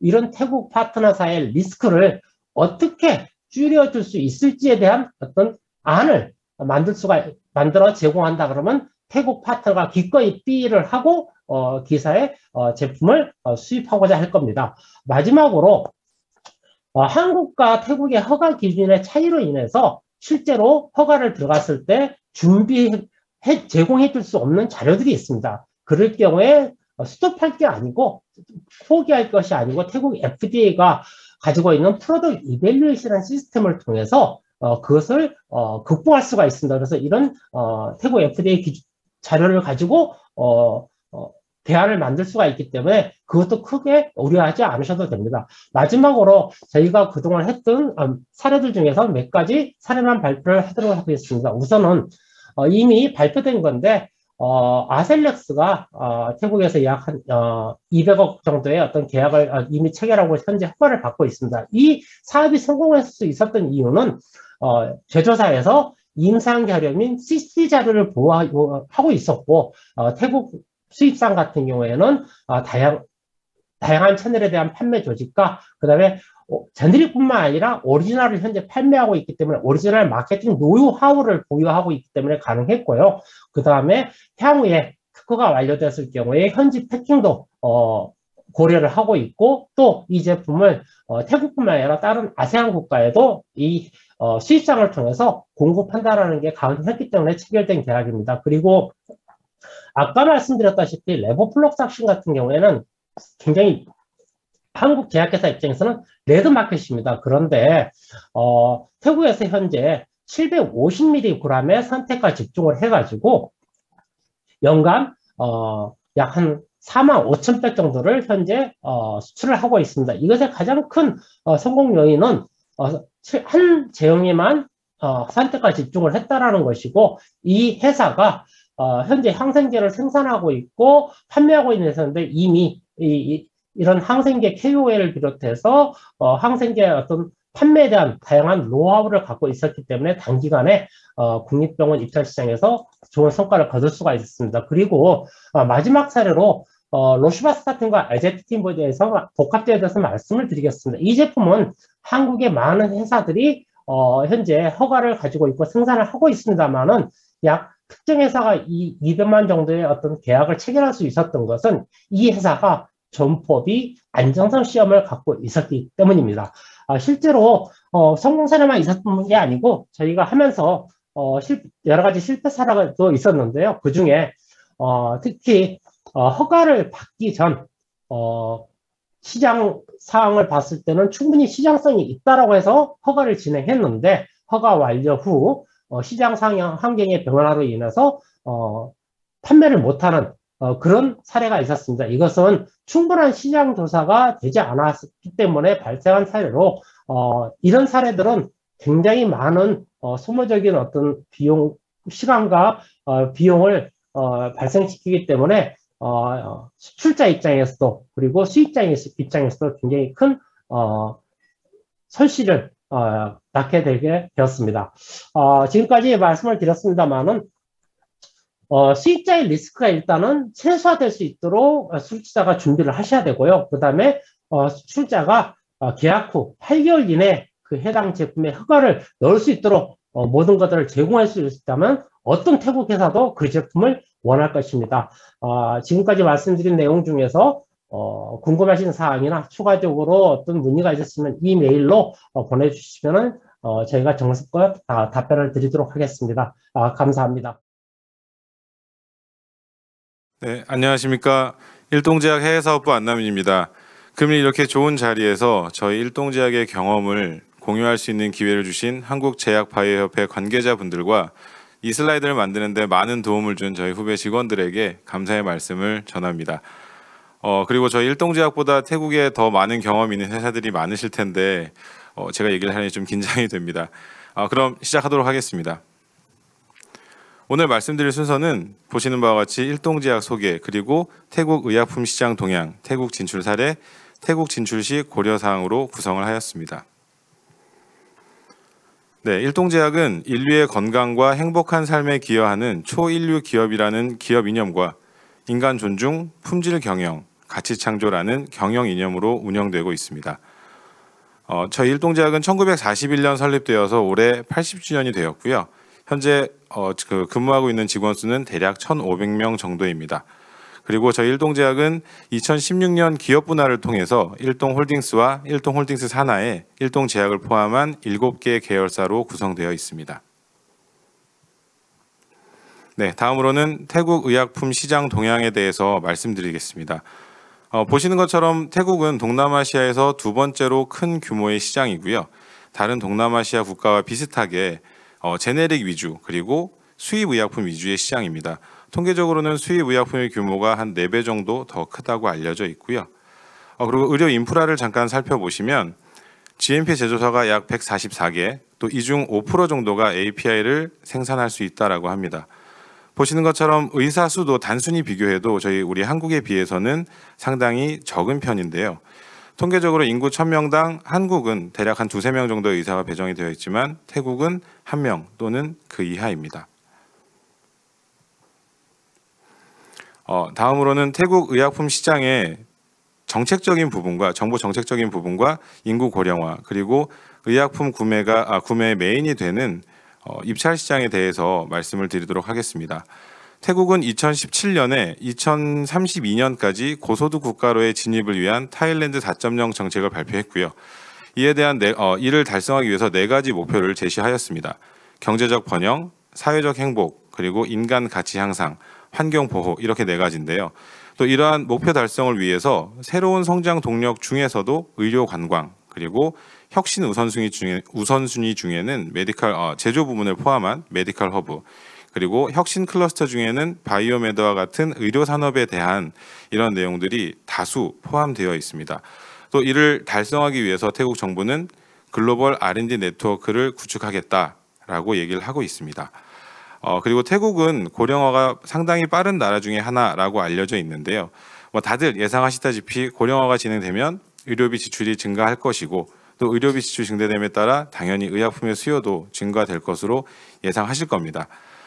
입찰 부분에 대해서는 GPO를 통한 의약품 구매가 대략 한 60% 정도라고 했다면, 향후에는 GPO를 통한 제네릭 의약품의 필수 구매 의무가 조금씩 없어질 것으로 예상을 합니다. 그렇기 때문에 의약품 가격이 조금은 상승하지 않을까라고 생각을 하고요. 또한 우리나라처럼 태국으로 의약품을 수출하는 국가에는 아마 기회가 찾아오지 않을까 생각을 합니다. 네, 다음으로는 저희 일동제약 태국 진출 사례 3가지를 말씀드릴 텐데요. 하나는 항암 주사제, 그리고 두 번째로는 항생 주사제, 세 번째로는 순환기계 복합제입니다. 먼저 항암 주사제에 대해서 말씀을 드리도록 하겠습니다. 항암제 중에서도 주사제를 선택한 이유는 2가지입니다. 지금 슬라이드에서 보시는 내용처럼 경구제의 경우 경구제와 달리 항암 주사제는 생물학적 동등성 시험이 필요하지 않다는 점입니다. 그리고 다른 하나는 마케팅 메시지에 대한 부분입니다. 2014년 당시 저희 일동제약은 한국 유일의 항암 전용 별동 공장을 가진 그런 회사였습니다.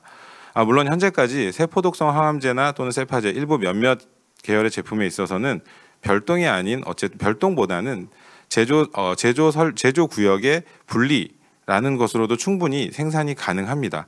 하지만 저희 일동제약은 그 당시부터 항암제 별동 공장을 가졌다라는 것을 규제 환경 변화에 선제적이고 그리고 조금 더 엄격하게 대응하고 있는 회사라는 부분을 강조할 수 있었습니다.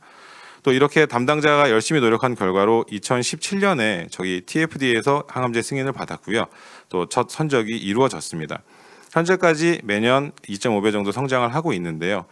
이렇게 성공할 수 있었던 요인을 보면 일단 항암제 전담 영업팀을 보유한 우수한 현지 파트너사를 발굴했다는 것입니다. 그리고 지금 슬라이드에는 기재하지 않았지만 저희 그 시기적절하게 현지 파트너사에서 공급을 하던 유통을 하던 오리지널 항암제를 저희 일동제약의 항암제로 대체했다는 것입니다.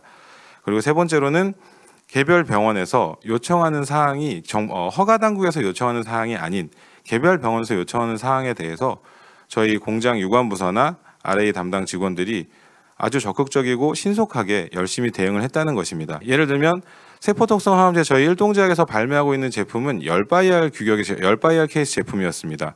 현재까지도 국내에는 열바이알로 저희가 공급을 하고 있는데요. 태국 입찰 병원에서 개별 병원에서 이제 요청하기를 원바이알로 바꿔달라라고 요청이 왔습니다. 그래서 이 부분은 저희 공장과 또 저희 파트너사와 협업을 좀 했고요. 앞서 말씀드린 것처럼 한국에서는 아직까지도 열바이알 그대로 되고 있는데 오직 수출을 위해서 저희 열바이알 케이스를 원바이알 케이스로 바꾸는 작업을 진행을 했고요. 그 결과로 2022년 1월 내년 1월부터는 아마 원바이알로 수출용에 대해서는 원바이알로 변경된 제품이 선적이 될 예정이고요. 그리고 또 좀 좋은 소식으로는 이미 저희 일동제약 항암제가 입찰 병원에서 선정이 됐다라는 소식도 있습니다. 그래서 내년에 조금 더 성장할 수 있지 않을까 생각을 합니다. 하지만 또 어려운 점이 있다면 또 입찰이다 보니 아무리 가격 상승에 여지가 있고 기대가 된다 하더라도 지속적으로 공급과 인하를 요청하고 있습니다. 그래서 이러한 부분들은 어려운 점이지만 잘 극복할 수 있도록 협의를 하고 있습니다. 두 번째로는 기허가 항생 주사제 품목의 허가 양도 양수로 파트너사를 변경한 것입니다. 보시는 것처럼 저희 2016년에 현지 등록이 기존의 A사라는 회사와 현지 등록이 완료가 됐고요. 사업 개시 이후에 사실 수출 실적이 좀 저조하였습니다. 조금 더 정확히는 선적이 안 되는 해도 있었고요. 그래서 지속적으로 매출을 일으키기 위해서 저희 담당자나 저도 계속 같이 이제 모색을 하던 중에 현재 다른 파트너사로부터 허가 양도 양수를 해서 좀 더 매출 성장을 일으켜 보자라는 제안을 받았고요. 다행히 제품명과 디자인 변경 그리고 일부 서류 제출만으로 기존에 있던 A사라는 회사보다 더 영업력이 좋은 새로운 B사에 순조롭게 허가 양도 양수 작업이 진행이 됐고요. 또 그 이후에 이익보다는 매출을 우선한 전략적인 가격을 제안을 했습니다. 그래서 매출 수량도 매출액도 많이 증대를 했습니다. 다만 또 어려운 점은 현재로서는 그렇게 전략적인 가격으로 정책을 세워서 진행을 하다 보니 현재로서는 원가 상승이 좀 있어서 저희 영업이익의 악화를 초래했다는 점입니다. 하지만 코로나 영향이 감소되고 정상화가 되고 또 수량도 더 늘어날 수 있다면 이러한 부분도 조금은 개선될 수 있지 않을까 기대하고 있습니다. 세 번째로는 저희 국내 계량 신약의 현지 신약 등록인데요. 2018년 순환기계 복합제, 이상 지질 혈증 복합제를 한국에 발매하였습니다. 그 이후에 2019년에 국내 1상, 3상 자료로 태국 허가를 받을 수 있을까 가능성을 검토했었고요. 그 결과 동남아시아 6개국을 포함한 동남아시아 6개국에 태국을 포함한 동남아시아 6개 국가에 공급 계약을 체결을 했습니다. 현재는 태국을 포함한 3개 국가에서 허가가 진행되고 있고요. 한국 발매 후에 비교적 빠른 시기에 공급 계약을 체결하고 허가를 진행을 할 수 있었던 배경에는 이 계량 신약 개발 과정부터 저희 해외 사업부가 아주 적극적으로 개입을 했습니다. 필요한 자료들, 다른 해외 규정들을 미리 저희 유관부서와 공유를 했고요. 그리고 또 저희 회사의 인식도 수출을 고려한 개발 계획을 수립하고 또 수출을 고려한 허가 자료를 구축해야 한다라는 그런 인식의 변화가 좀 있었습니다. 그러한 결과로 조금 더 빠르게 진행될 수 있었고요. 그리고 역시 또 현지의 주요 제약회사 네트워크를 보유한 우수한 에이전시를 발굴해서 같이 협업할 수 있었다는 점입니다. 그리고 이건 꼭 태국에 국한되는 것은 아니지만 동남아 6개국을 일괄 계약을 하다 보니까 어쨌든 다른 국가에서 어떤 파트너사와 어떤 조건으로 계약을 할까라는 그런 고려하고 또 찾아보는 그러한 시간이 많이 줄어들어서 물리적인 시간을 좀 단축할 수 있지 않았을까 생각이 되어지고요. 다만 또 어려운 점은 또 여러 국가에 동시에 진행이 되다 보니 국가별로 규정이 상이하기 때문에 요청하는 자료들이 좀 다른 경우가 있었습니다. 사실 이러한 부분들은 저희 유관 부서에 조금 업무가 가중되는 그러한 영향이 있을 수 있었는데요. 또 열심히 도와주셔서 지금 하고 있고요. 다만 또 이러한 어려움을 극복할 수 있다라고 하면 어쨌든 후발로 허가가 진행되는 국가는 또 한 번 물리적인 시간을 줄여서 빨리 허가를 완료하고 승인 후에 판매를 할 수 있지 않을까 생각을 됩니다. 네, 마지막으로 저희 태국 진출 시에 저희 일동제약에서 느꼈던 어려운 점 또 고려해야 될 사항들을 말씀드리고자 합니다. 다른 나라도 마찬가지지만 태국 계속 심사 규정이 강화되고 있고요. 또 태국은 아시아지만 허가 규정, 의약품 허가 규정만큼은 유럽을 지향한다라고 하는 어떤 분의 말씀처럼 고려해야 될 사항이 참 많았습니다. 먼저 의약품 분류에 대해서 제네릭이냐, 계량신약이냐, 신약이냐 이러한 부분, 또 그 구분에 따라서 생물학적 동등성 시험에 대한 부분, 그리고 현지 임상 진행 여부, 그리고 기시에 대한 부분, 다른 나라도 마찬가지겠지만 태국은 조금 더 고려해야 할 사항들이 많았던 것 같습니다.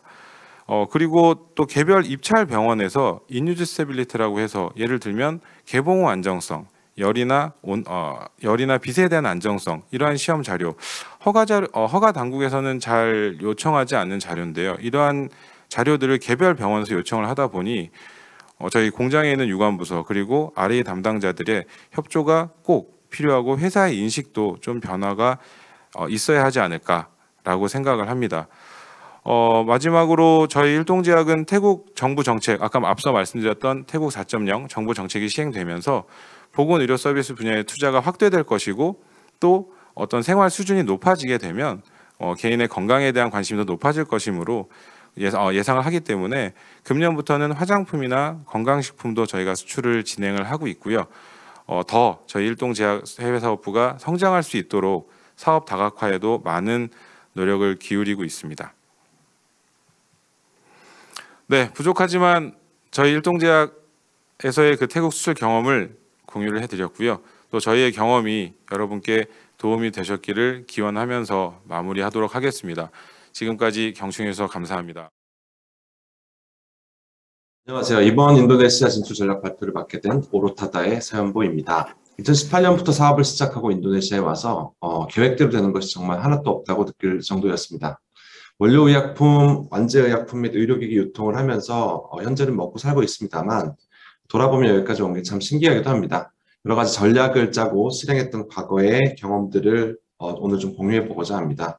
혹시나 잘못된 정보가 있다면 망설이지 마시고 피드백을 주시면 감사하겠습니다.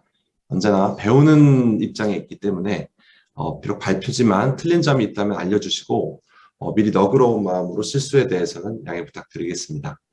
처음에 사업을 하면서 똘똘한 한국 제품을 찾아서 여러 나라로 수출을 해야 할까, 아니면 한국의 자리를 잡아서 여러 제품을 핸들링하는 것이 좋을까 고민하던 중에 후자가 좀 더 도전적이고 돈이 많이 될 것 같아서 인도네시아에 먼저 법인을 설립해서 사업을 시작하게 되었습니다.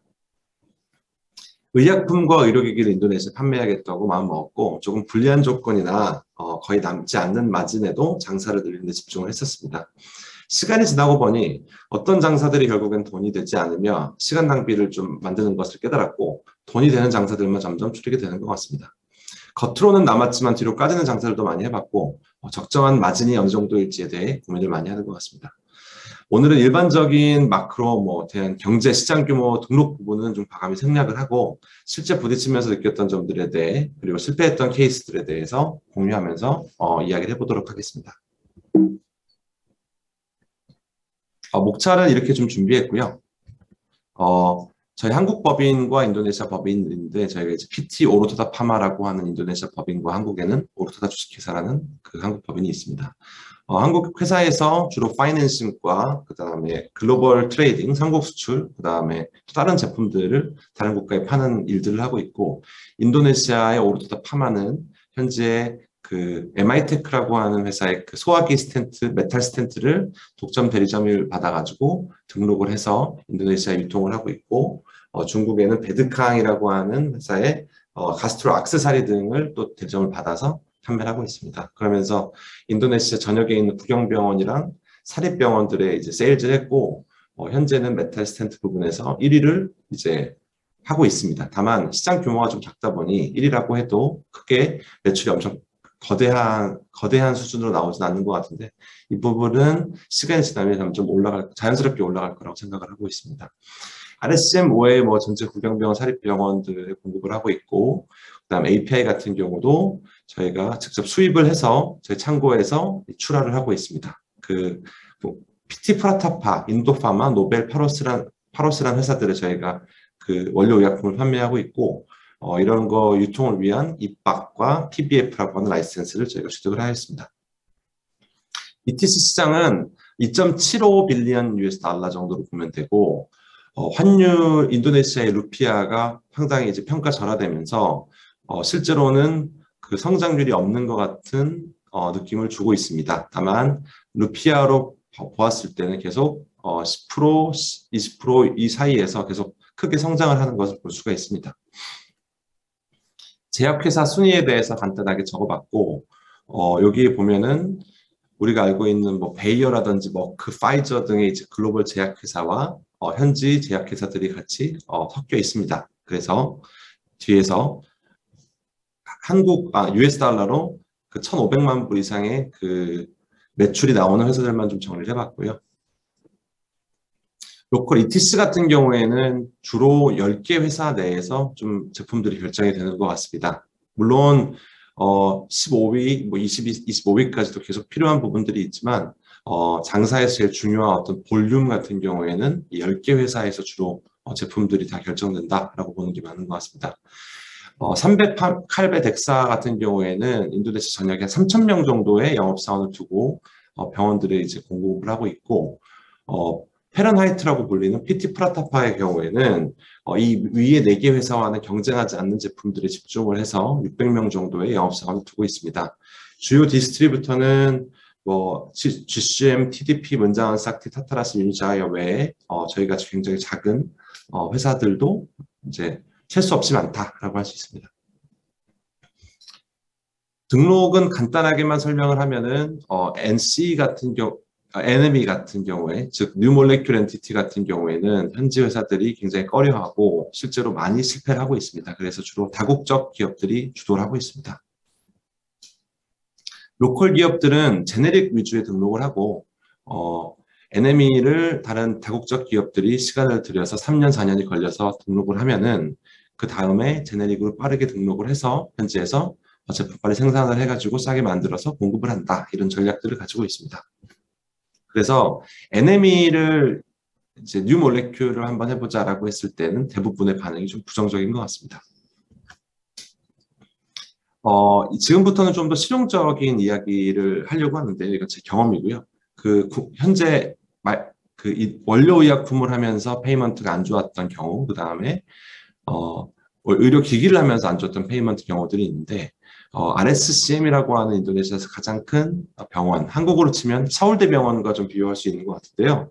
이 찝도망공쿠스보 병원에서 저희가 이제 그 스텐트를 1년치에 대한 요청을 받아서 컨사인먼트를 공급을 했습니다. 그래서 사용한 부분만 페이먼트 하는 조건인데도 사용을 하고 나서 1년이 지나도 거의 페이먼트가 다 안 되어가지고 가서 사정사정 이야기해서 돈을 겨우겨우 받아오고 이런 부분들이 많은 것 같습니다.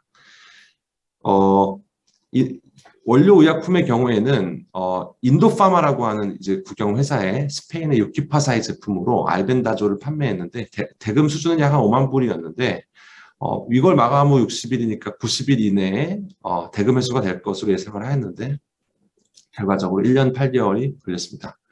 4개월간 어떻게 그렇게 똑같이 5,000불씩 주는지 아마 이게 원래 애초에 본인들의 페이먼트 텀이었다는 생각이 듭니다. 제가 거래하고 있는 뭐 노벨, 덱사, 파로스, 프라타파, 이제 페라나이트라는 브랜드 네임이고 라피 등의 회사들은 페이먼트 이슈가 없습니다. 인도네시아는 과거에는 WHO 지원국에서 이제 비지원국으로 변경되었고 말라리아 치료제 등을 기존에서는 WHO에서 받았지만 추후 자체 공급이 필요해서 튜버클로시스라든지 말라리아라든지 뭐 댕기 이런 것들을 자체 생산해서 조달을 이제 하려고 하고 있습니다. 코로나 대응 예산으로 인해서 국영기업의 페이먼트가 점점 더 악화되고 있습니다. 그래서 현재 제약회사들은 건강보험 금융 품목이 아닌 제품들을 당연하지만 선호하고 있습니다. 왜냐하면 팔아도 현지 병원에서 돈을 받는 게 굉장히 어렵기 때문이죠. 그러다 보니 제품을 잘 만드는 뭐 덱사, 프라타파, 뭐 삼배 같은 회사들도 이런 페이먼트의 대행 업체를 좀 끼기 시작합니다. 자기들이 보통 이런 제품을 팔면 1년 정도가 걸리기 때문에 소호라든지 컴비파를 통해서 그 회사에 싼 가격에 넘기고 걔네가 파이낸싱해서 1년이 걸려든 6개월이 걸리든 그 병원에서 돈을 받게 하는 구조로 되고 있는 것 같습니다. 직접 거래하는 것들을 현재 좋은 제품을 만드는 회사들도 좀 거래하고 있습니다. 구매 패턴은 뭐 다른 나라와 일반적으로 다르지 않을 거라고 생각을 하는데요. 의료기기 같은 경우에는 이제 이 카탈로그나 뭐 텐더 같은 경우들이 있고 그냥 따로따로 구매하는 제품들이 있고요. 현지 회사들 같은 경우에 원료 의약품 같은 경우에 이런 식으로 약식 텐더를 이용해서 구매하고 있습니다. 필요한 수량이나 아이템 네임을 주는데 어떤 회사를 사용할 수 있는지, 어떤 회사의 제품으로 등록이 되어 있는지 등은 이제 공유하지 않고 담당자들에게 이제 그냥 이런 부분들을 뭐 이거 쓸 수 있냐, 이 업체 거 쓸 수 있냐, 비라는 제조사 제품을 쓸 수 있냐라고 이렇게 좀 물어보면서 지금 확인을 하고 그 다음에 제품을 공급하고 있습니다. 전략 첫 번째인데요. 이 인도네시아 세관 통관 자료가 다른 그 IMS라든지 그런 자료들에 비해서 굉장히 가장 정확하다고 생각이 됩니다. IMS 같은 경우에는 허스피탈 자료가 없고 리테일만 획득이 가능하기 때문에 실질적인 파악이 좀 어려운 부분이 있다고 알고 있습니다. 그래서 원료 의약품이 대부분 다 수입되기 때문에 HS 코드별로 원료 의약품의 수입량을 확인하고 그 다음에 완제품의 도즈를 계산을 해서 시장 사이즈를 파악을 하게 되면 1년으로 봤을 때는 6개월이나 1년치를 수입을 해서 만들어서 뭐 하는 경우가 있으니까 좀 다를 수 있으나 한 3년치, 5년치로 보게 되면은 굉장히 정확한 자료가 나온다라고 좀 볼 수가 있습니다. 현지에서 뭐 API 생산 공장 설립해서 자체 조달을 하려고 하고 있으나 현재는 대부분이 다 수입된다라고 보면은 간단하게 이해할 수 있습니다. 그리고 잘 아시다시피 중국산, 인도산으로 많은 제품들이 좀 변경이 되고 있습니다. 뭐 이 부분은 말씀드리지 않아도 잘 알리라 생각합니다. 데이터에 대해서 좀 보게 되면 이 세관 통관 자료에는 수입자명, 그다음 수입 제품, 그다음에 수입량, 그다음 수입 가격 등이 나오게 됩니다. 인도네시아 외에 동남아시아에서는 필리핀, 베트남 등이 자료가 획득이 가능하고 이런 자료들을 구할 수 있는 국가에서는 이런 자료를 활용해서 먼저 전략을 짜는 것이 가장 지름길이라고 저는 보였습니다. 얼마 전에 진행했던 프로젝트 중에 소듐 디클로페낙 같은 경우에 API를 이제 저희가 약 15만 불 정도의 밸류로 공급을 해야 되는 계약을 하기 위해서 이제 소싱하고 오퍼하고 그 다음에 장사를 하기 위해서 여러 가지 담당자들과 얘기하는 시간을 가졌는데 이런 자료를 정리해서 보다 보니까 인도산을 반드시 진행해야 된다라는 확신이 들었고 이런 경우에는 과감하게 중국산이나 한국산을 소싱하려고 하지 않고 인도산에 인도 회사들이 접근을 해서 제품을 좀 메이드하고 있습니다. 헤파린 같은 경우에 저희가 원료 수입량을 보고 현재 프라타파에서 크루드 헤파린을 자기들이 구해서 단가를 좀 더 줄여보고 싶다라는 얘기를 해서 이런 크루드 헤파린 같은 경우에는 시장 조사를 해서 업체에 얘기를 해주면은 굉장히 대화하기도 용이하고 그 다음에 쓸데없는 예를 들면 100불짜리 제품을 원하고 있는데 300불에 오퍼를 해서 바보가 되는 경우들을 좀 피할 수가 있습니다. 아무래도 그런 신뢰들을 잃지 않고 계속 가는 게 굉장히 중요하다 보니까 미팅 전이나 오퍼 전에는 이런 자료들을 좀 확인해서 늘 고민을 하고 하기 때문에 좀 덜 스트레스 받는 부분인 것 같습니다. 이런 자료들 중에는 한 회사 전체가 1년치를 수입하는 가격이나 뭐 어떤 제조사를 사는지, 뭘 사는지, 얼마나 사는지 등을 좀 볼 수가 있는데 트레이딩 회사 같은 경우에는 저희가 맨 처음에 그 원료 의약품, 그다음 완제 의약품, 그다음 의료기기 수입 회사가 되기로 한 후에 어떤 회사를 좀 모델로 삼을까라고 생각을 하면서 이런 자료들을 좀 구매했었고 문장한 싹티나 GCM, TDP 같은 경우 회사 규모가 좀 더 너무 크기 때문에 좀 사이즈가 작은 유니자이라는 회사의 이제 회사 그 제품 구성들을 보고 어떤 걸로 이 회사가 먹고 사는지 이런 것들을 좀 본 다음에 저희도 좀 많은 부분을 벤치마킹 하게 되는 것 같습니다. 대리상의 관점에서 좀 얘기해 보고 싶은데요. 인도네시아의 대리상들이나 혹은 다른 나라의 대리상들이 한국에 있는 많은 제조사들은 대리상들의 마진이 너무 높다라고 생각을 하지 않을까 싶습니다. 그래서 좀 대리상의 관점에서 왜 이렇게 좀 높은 마진을 가져가야 되는지, 어떤 부분으로 좀 포기할 수 있는지에 대해서 얘기해 보고자 합니다. 비용들이라고 하면 뻔하지만 수입 유통 비용이나 보관 결제, 파이낸스 코스트, 그 다음에 의사들에게 필요한 스폰서십 코스트 정도가 있습니다. 다만 국영병원이나 혹은 국영제약 기업에서 열고 있는 텐더들이 굉장히 규모가 큰데 그런 페이먼트가 1년 8개월 정도가 묶이다 보니 그런 파이낸스 코스트를 굉장히 높게 잡을 수밖에 없습니다. 당연히 선현금 조건이라고 한다면 저희가 그 1%든 2% 마진만 보고도 할 수 있지만 이런 파이낸스 코스트, 이런 파이낸스 문제들이 언제든지 발생을 하기 때문에 이런 파이낸스 코스트 때문에 많은 비용을 계산을 하고 있다, 이렇게 좀 보면 좋을 것 같습니다.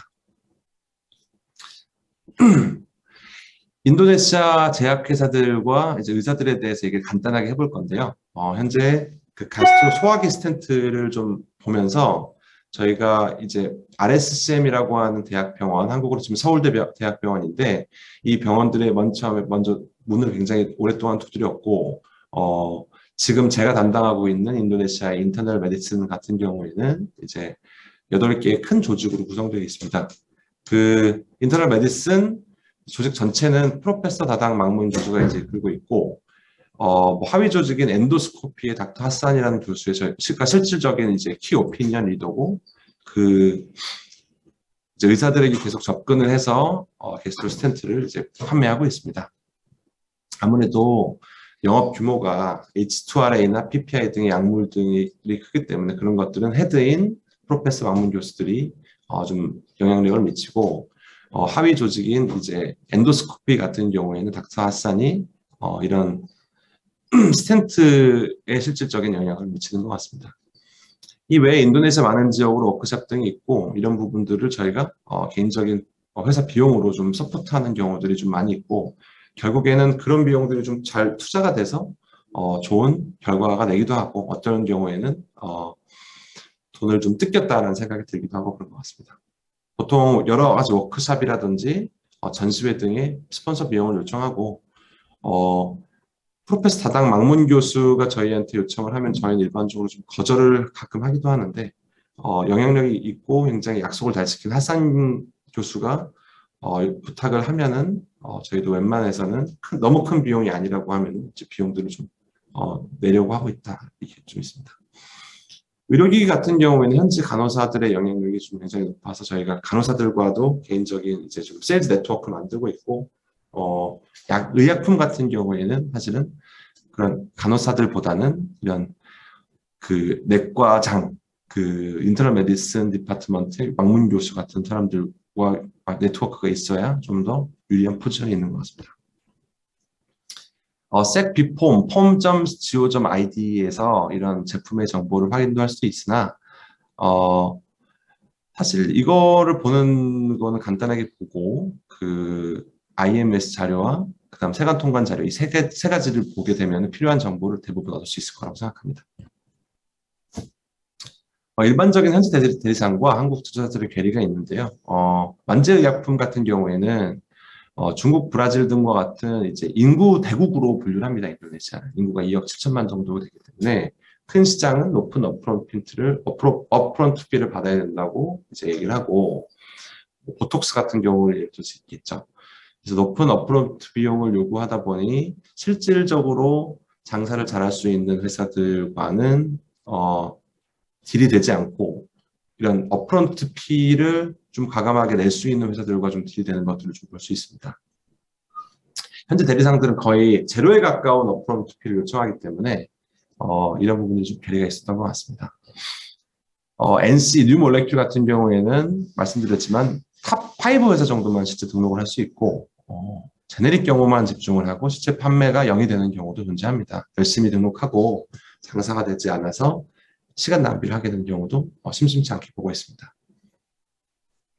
B 제품들은 일반적으로 비용이 많이 들기 때문에 하지 않으나 중국산, 인도산으로 거의 이제 많이 바뀌고 있는데 요새는 가격 차이가 좀 많이 나기 때문에 B 제품까지 좀 바뀌는 경우도 볼 수가 있습니다. 소듐 디클로페낙 같이 아까 언급했던 제품도 원래는 중국 회사의 제품들을 하고 있었는데 현재는 B를 다시 해서라도 이제 그 인도산으로 하고 있는 걸 볼 수 있습니다.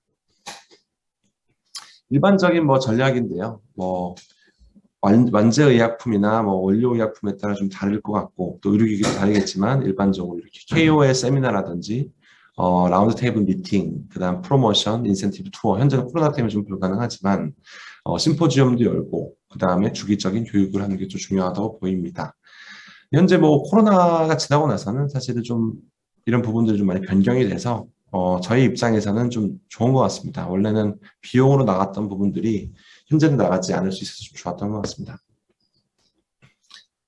그래서 IMS 자료를 통해서 저희가 섹터별로 이렇게 자료를 정리도 하기도 하고 그 다음에 제조사별로 인도네시아의 그 수입 통관 자료를 통해서 이 IMS 플러스 수입 통관 자료로 만들어서 제조사 측에 이런 정도의 전략을 짜면 좋을 것 같다라고 좀 말씀을 드리고 그런 것들이 좀 합이 맞게 됐을 때 인도네시아에 실제적으로 워킹 가능한 가격과 조건들이 좀 저희가 이제 그 매니지먼트를 설득할 수 있게 되는 것 같습니다. 그래서 현지의 대리상으로서 제가 할 수 있는 부분들은 이런 데이터들과 실질적인 그 가격들을 수입 통관 자료를 통해서 파악을 해가지고 리포트를 드려야 현지 그 한국에 있는 제조회사들이 이런 좋은 조건을 주는 것 같습니다. 그렇게 하지 않으면 보통은 장사가 잘 되지 않더라고요.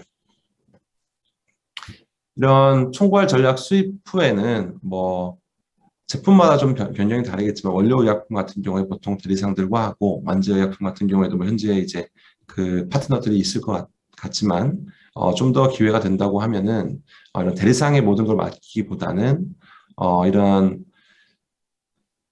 그 파이낸스라든지 혹은 수입 통과는 당연히 그 대리상들이 하지만 최대한 이 약들을 구매하는 유저들이나 병원들과도 굉장히 관계를 맺는 게 중요하다고 생각을 합니다.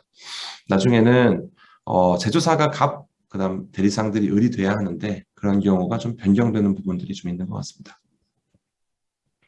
시간이 너무 짧다 보니까 좀 더 많은 이야기를 하지 못해서 좀 아쉬운 부분이 있지만 인도네시아는 어쨌든 여전히 기회가 많이 있다고 좀 생각을 하고 좋은 파트너를 어떻게 만날 것인지에 대해서 계속 고민을 하고 또 그 과정에서 실패를 하는 것은 좀 피할 수 없는 부분이라고 생각이 듭니다.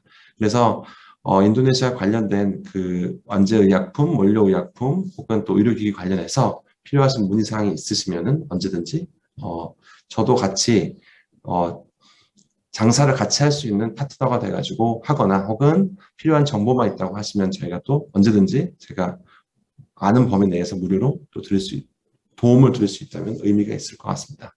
시간 내주셔서 감사합니다. 다음 보겠습니다. 안녕하세요. 대웅제약 인도네시아 법인장 서창호입니다. 기업 사례 발표로 대웅제약 인도네시아 의약품 진출 사례를 발표드리도록 하겠습니다. 저는 2012년에 인도네시아에 와서 지금 10년째 근무를 하고 있습니다.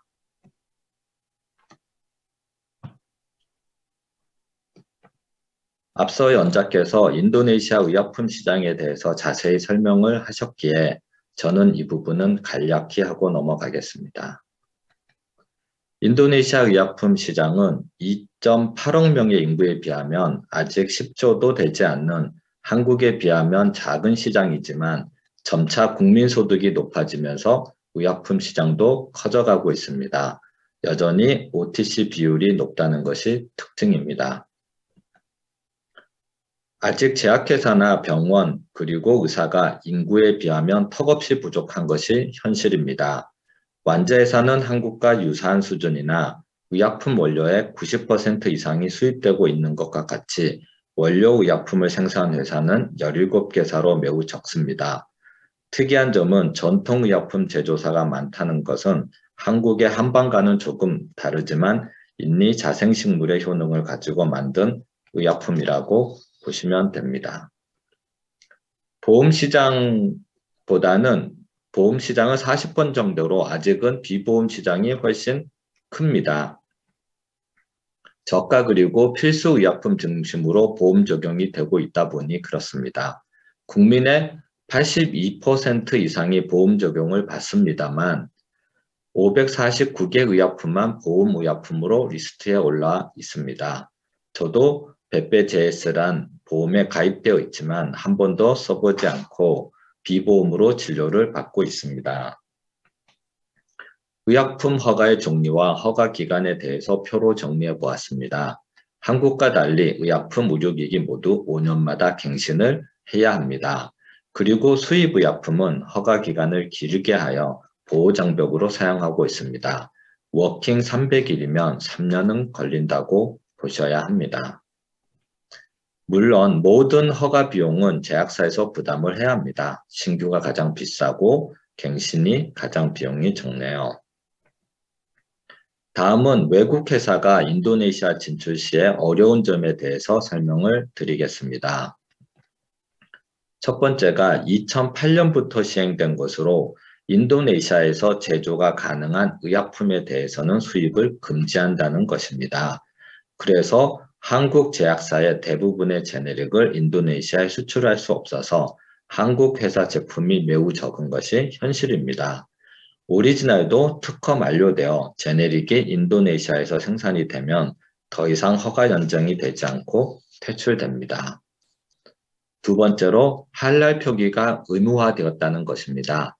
할랄인지 아닌지를 의약품 표장지에 표기함으로써 90% 이상의 무슬림으로 구성된 인도네시아에서 할랄이 아닌 제품은 경쟁력을 갖지 못하게 됩니다. 그래서 수입 의약품인 한국 제품이 어려움을 겪게 되었습니다. 세 번째로 보험 시장에 들어간 제품은 국가에서 2년마다 가격을 입찰로 정하는데 아래 표를 보시면 계속 가격이 떨어지고 있습니다.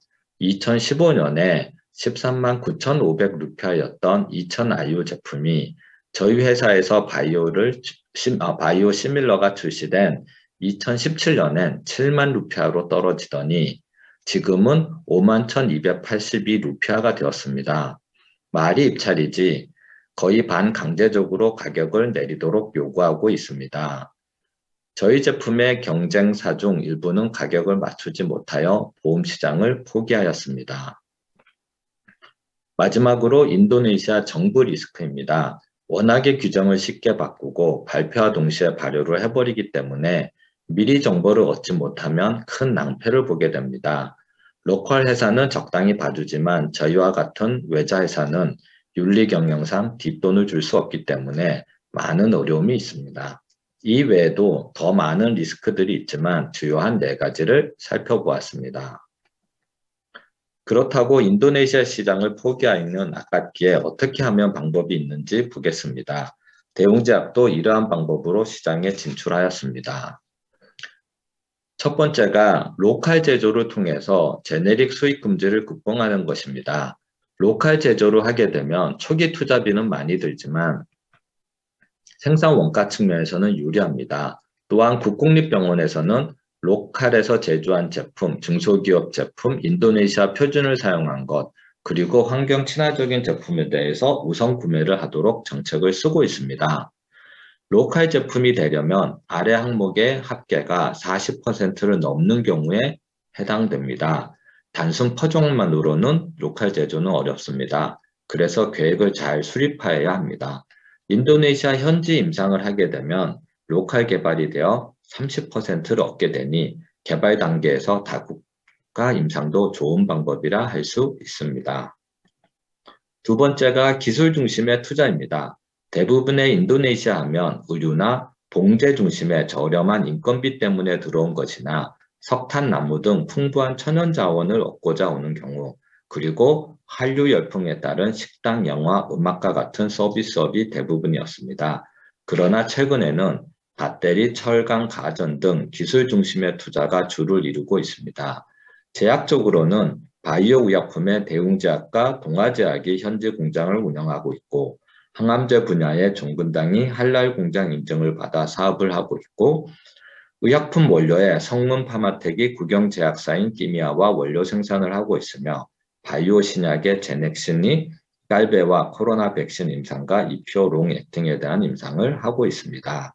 그리고 원격 의료 분야의 대웅제약이 막 시작을 하였습니다. 세 번째가 인도네시아 시장만 보고 투자를 하기에는 리스크가 매우 클 수 있습니다. 인도네시아는 지정학적으로 아셈의 중심 국가이고 가장 큰 무슬림 국가입니다. 그래서 30억 이상의 인구를 가진 아셈과 메나 지역 시장 진출을 고려한 투자를 하면 좋겠습니다. 마지막으로 인도네시아 정부와 좋은 관계를 맺고 장학금 지급과 같은 공익사업을 하여 좋은 기업 이미지를 만들어 가야 합니다. 대웅제약은 2013년부터 인도네시아 주요 대학에 장학금을 지급하고 있으며 다양한 CSR 활동을 펼치고 있습니다. 대웅제약 에포디온의 사례를 설명드리겠습니다. 대웅제약은 2006년에 첫 진출을 하여 2012년에 대웅인피온이란 합자회사를 만들어 바이오 의약품 사업을 하고 있습니다. 그 이후 2018년에 인도네시아 대학 내에 바이오 연구소를 개설하였고 2020년에 발리 코이킹 사업을 2021년에 직가랑의 줄기세포 공장을 신축하고 있습니다. 내년에는 발리에 미용 성형 전문 클리닉을 오픈하려고 합니다. 대웅인피온은 2012년에 합자회사를 설립하고 바이오 공장을 신축하여 2015년에 GMP 인증을 받았습니다. 인도네시아는 GMP 인증을 먼저 받고 거기에 생산된 제품으로 임상을 할 수 있습니다. 그래서 무조건 선투자가 되어야 합니다. 그리고 기술 이전과 PV 등을 수행하여 2016년에 첫 바이오 시밀러 에포디온 허가를 받습니다. 그리고 2017년에 한국식약처의 제조처 추가 허가를 받았습니다. 2012년부터 시작하여 2017년에 제품을 출시할 수 있었습니다. 5년이라면 긴 시간이지만 사실 인도네시아 입장에서는 엄청나게 빠른 것입니다. 지금 투자를 계획하신다면 좀 더 길게 보아야 합니다. 속이 터지더라도 참을 수 있는 부비 사업을 맡으셔야 합니다. 저는 몸에 사리가 한 마른 생겼을 것 같습니다. GMP 실사를 받고 2012년에 인도네시아 식약청 베폼에서 받은 GMP 인증서입니다. 왼쪽은 원료의약품 GMP고 오른쪽은 완제의약품 GMP 인증서입니다. 이것 외에 공장 운영을 위해서는 수십 개의 인허가를 더 받으셔야 합니다. 하나하나 쉽지 않은 도전이겠지만 차근차근 진행하면 모두 할 수 있습니다. 빨리빨리는 한국에서나 통하는 말이고 여기서는 유사한 인리어인 ጭ빠ጭ빠지란 단어가 있습니다만 의미가 조금 다릅니다. 대충 해서 빨리 끝내란 뜻이기 때문에 함부로 사용하면 큰일 납니다. 저희 공장에서는 워킹 셀뱅크부터 시작하여 배양, 정제, 제재, 충전, 포장까지 모두 진행하고 있습니다. 그래도 로컬 제품 규정으로 70%만 인정을 받았습니다. 배양 정제에 사용하는 원료는 수입했다라는 이유입니다. 공장 허가 후 바이오 시밀러 인증을 받기 위해서 전략이 필요했습니다. 한국에서는 2007년에 에포시스로 허가를 받은 것이라 바이오 시밀러 규정 이전 것으로 바이오 시밀러 규정에 따르면 자료가 많이 부족했기 때문입니다. 저희 전략은 한국 자료를 최대한 인정받는 것이었고 부족한 자료만 추가로 수행을 하자는 것이었습니다. 첫 번째로 인도네시아 PV를 통해 얻은 원액에 대해 특성 분석을 하여 한국 에포시스 그리고 오리지널인 이프렉스와 동등성 입증을 합니다. 인도네시아에서는 바이오 분석이 가능한 기관이 없어서 모두 한국에서 수행하였습니다. 비임상은 한국 에포시스 자료를 그대로 인정받았습니다. 인도네시아와 한국에서 생산한 원액의 특성 분석이 같으니 비임상은 굳이 할 필요가 없다고 설득하였습니다. 임상은 한국 허가 당시 LG 에스포젠과 비교 3상과 허가 후 PMS 자료뿐이라 공장 착공과 더불어 태국에서 에포시스와 이프렉스, 에스포젠 간의 임상 1상을 수행하여 모두 동등하다는 자료를 만들었습니다. 물론 인도네시아에서 생산된 제품으로 수행한 것은 아니라서 인도네시아에서 생산한 PV 제품으로 이프렉스와 브리치스타디 60내를 수행하여 동등하다고 주장하여 한국 임상 3상을 모두 인정받았습니다. 이렇게 하여 개발 순서는 맞지 않지만 바이오 시밀러 규정에 따라 필요한 자료를 모두 맞추어 제출하였습니다. 2016년 12월에 인도네시아 최초의 바이오 시밀러 제품인 에프디온 허가를 받았습니다. 로컬 생산과 로컬 임상 제품이라 워킹 100일 심사기간 적용받아 5개월 만에 허가를 받게 되었습니다. 물론 보완이 여러 차례 있었지만 인도네시아 식약처와 좋은 관계를 맺고 있어서 식약처장의 전폭적인 지원이 있었습니다. 그리고 2017년에 한국 식약처로부터 제조처 추가 승인을 받아서 한국으로 원액을 수출하고 한국 공장에서 완제를 만들고 있습니다. 같은 PICS 가입국인 인도네시아에서 GMP 허가를 먼저 받았기 때문에 한국 식약처 실서는 좀 수월하였습니다. 그리고 저희 모든 공장 문서를 처음부터 영어와 인리어로 작성을 하여서 실사 중에 통역 없이 될 정도로 부드럽게 진행을 하였습니다. 2020년에 3년에 걸친 긴 싸움 끝에 동물세포 유래의약품 최초로 한랄 인증을 받게 됩니다. 3년간 준비했던 사항에 대해서 자세하게 코트라에 기고한 것이 있습니다. 보시면 할랄에 대한 이해에 도움이 되리라 생각합니다. 이슬람 법정에서 햄스터는 설치류일 뿐 쥐가 아니라는 저희 주장이 받아져서 할랄 인증을 받게 됩니다. 인도네시아 식약처와 보건부에서조차 할랄 인증은 불가능할 것이라 했는데 그냥 포기하지 않고 3번의 거절에도 계속 도전하여서 얻어내었습니다. 이러한 노력으로 2017년에 인도네시아 식약처로부터 최고의 바이오 공장상과 인도네시아 보건부로부터 최우수 로컬 개발 의약품상을 수상하게 됩니다. 무엇보다도 가장 중요한 것이 그래서 장사는 잘 되고 있나일 겁니다. 현재 저희 제품이 인도네시아 시장의 60%를 가지고 있습니다. 로컬 제조, 할랄 인증, 가격 경쟁력이 성공 요인이라 생각합니다. 인도네시아에서 생산된 원액을 한국으로 보내 한국 공장에서 제품을 만들어 동남아 시장에 수출하고 있습니다. 이렇게 하여 한국과 인도 모두에서 동시에 수익을 내는 사업 모델을 구축하였습니다. 대웅제약의 사례가 다른 한국 기업의 인도네시아 진출에 도움이 되었기를 바랍니다. 끝까지 경청해 주셔서 감사합니다.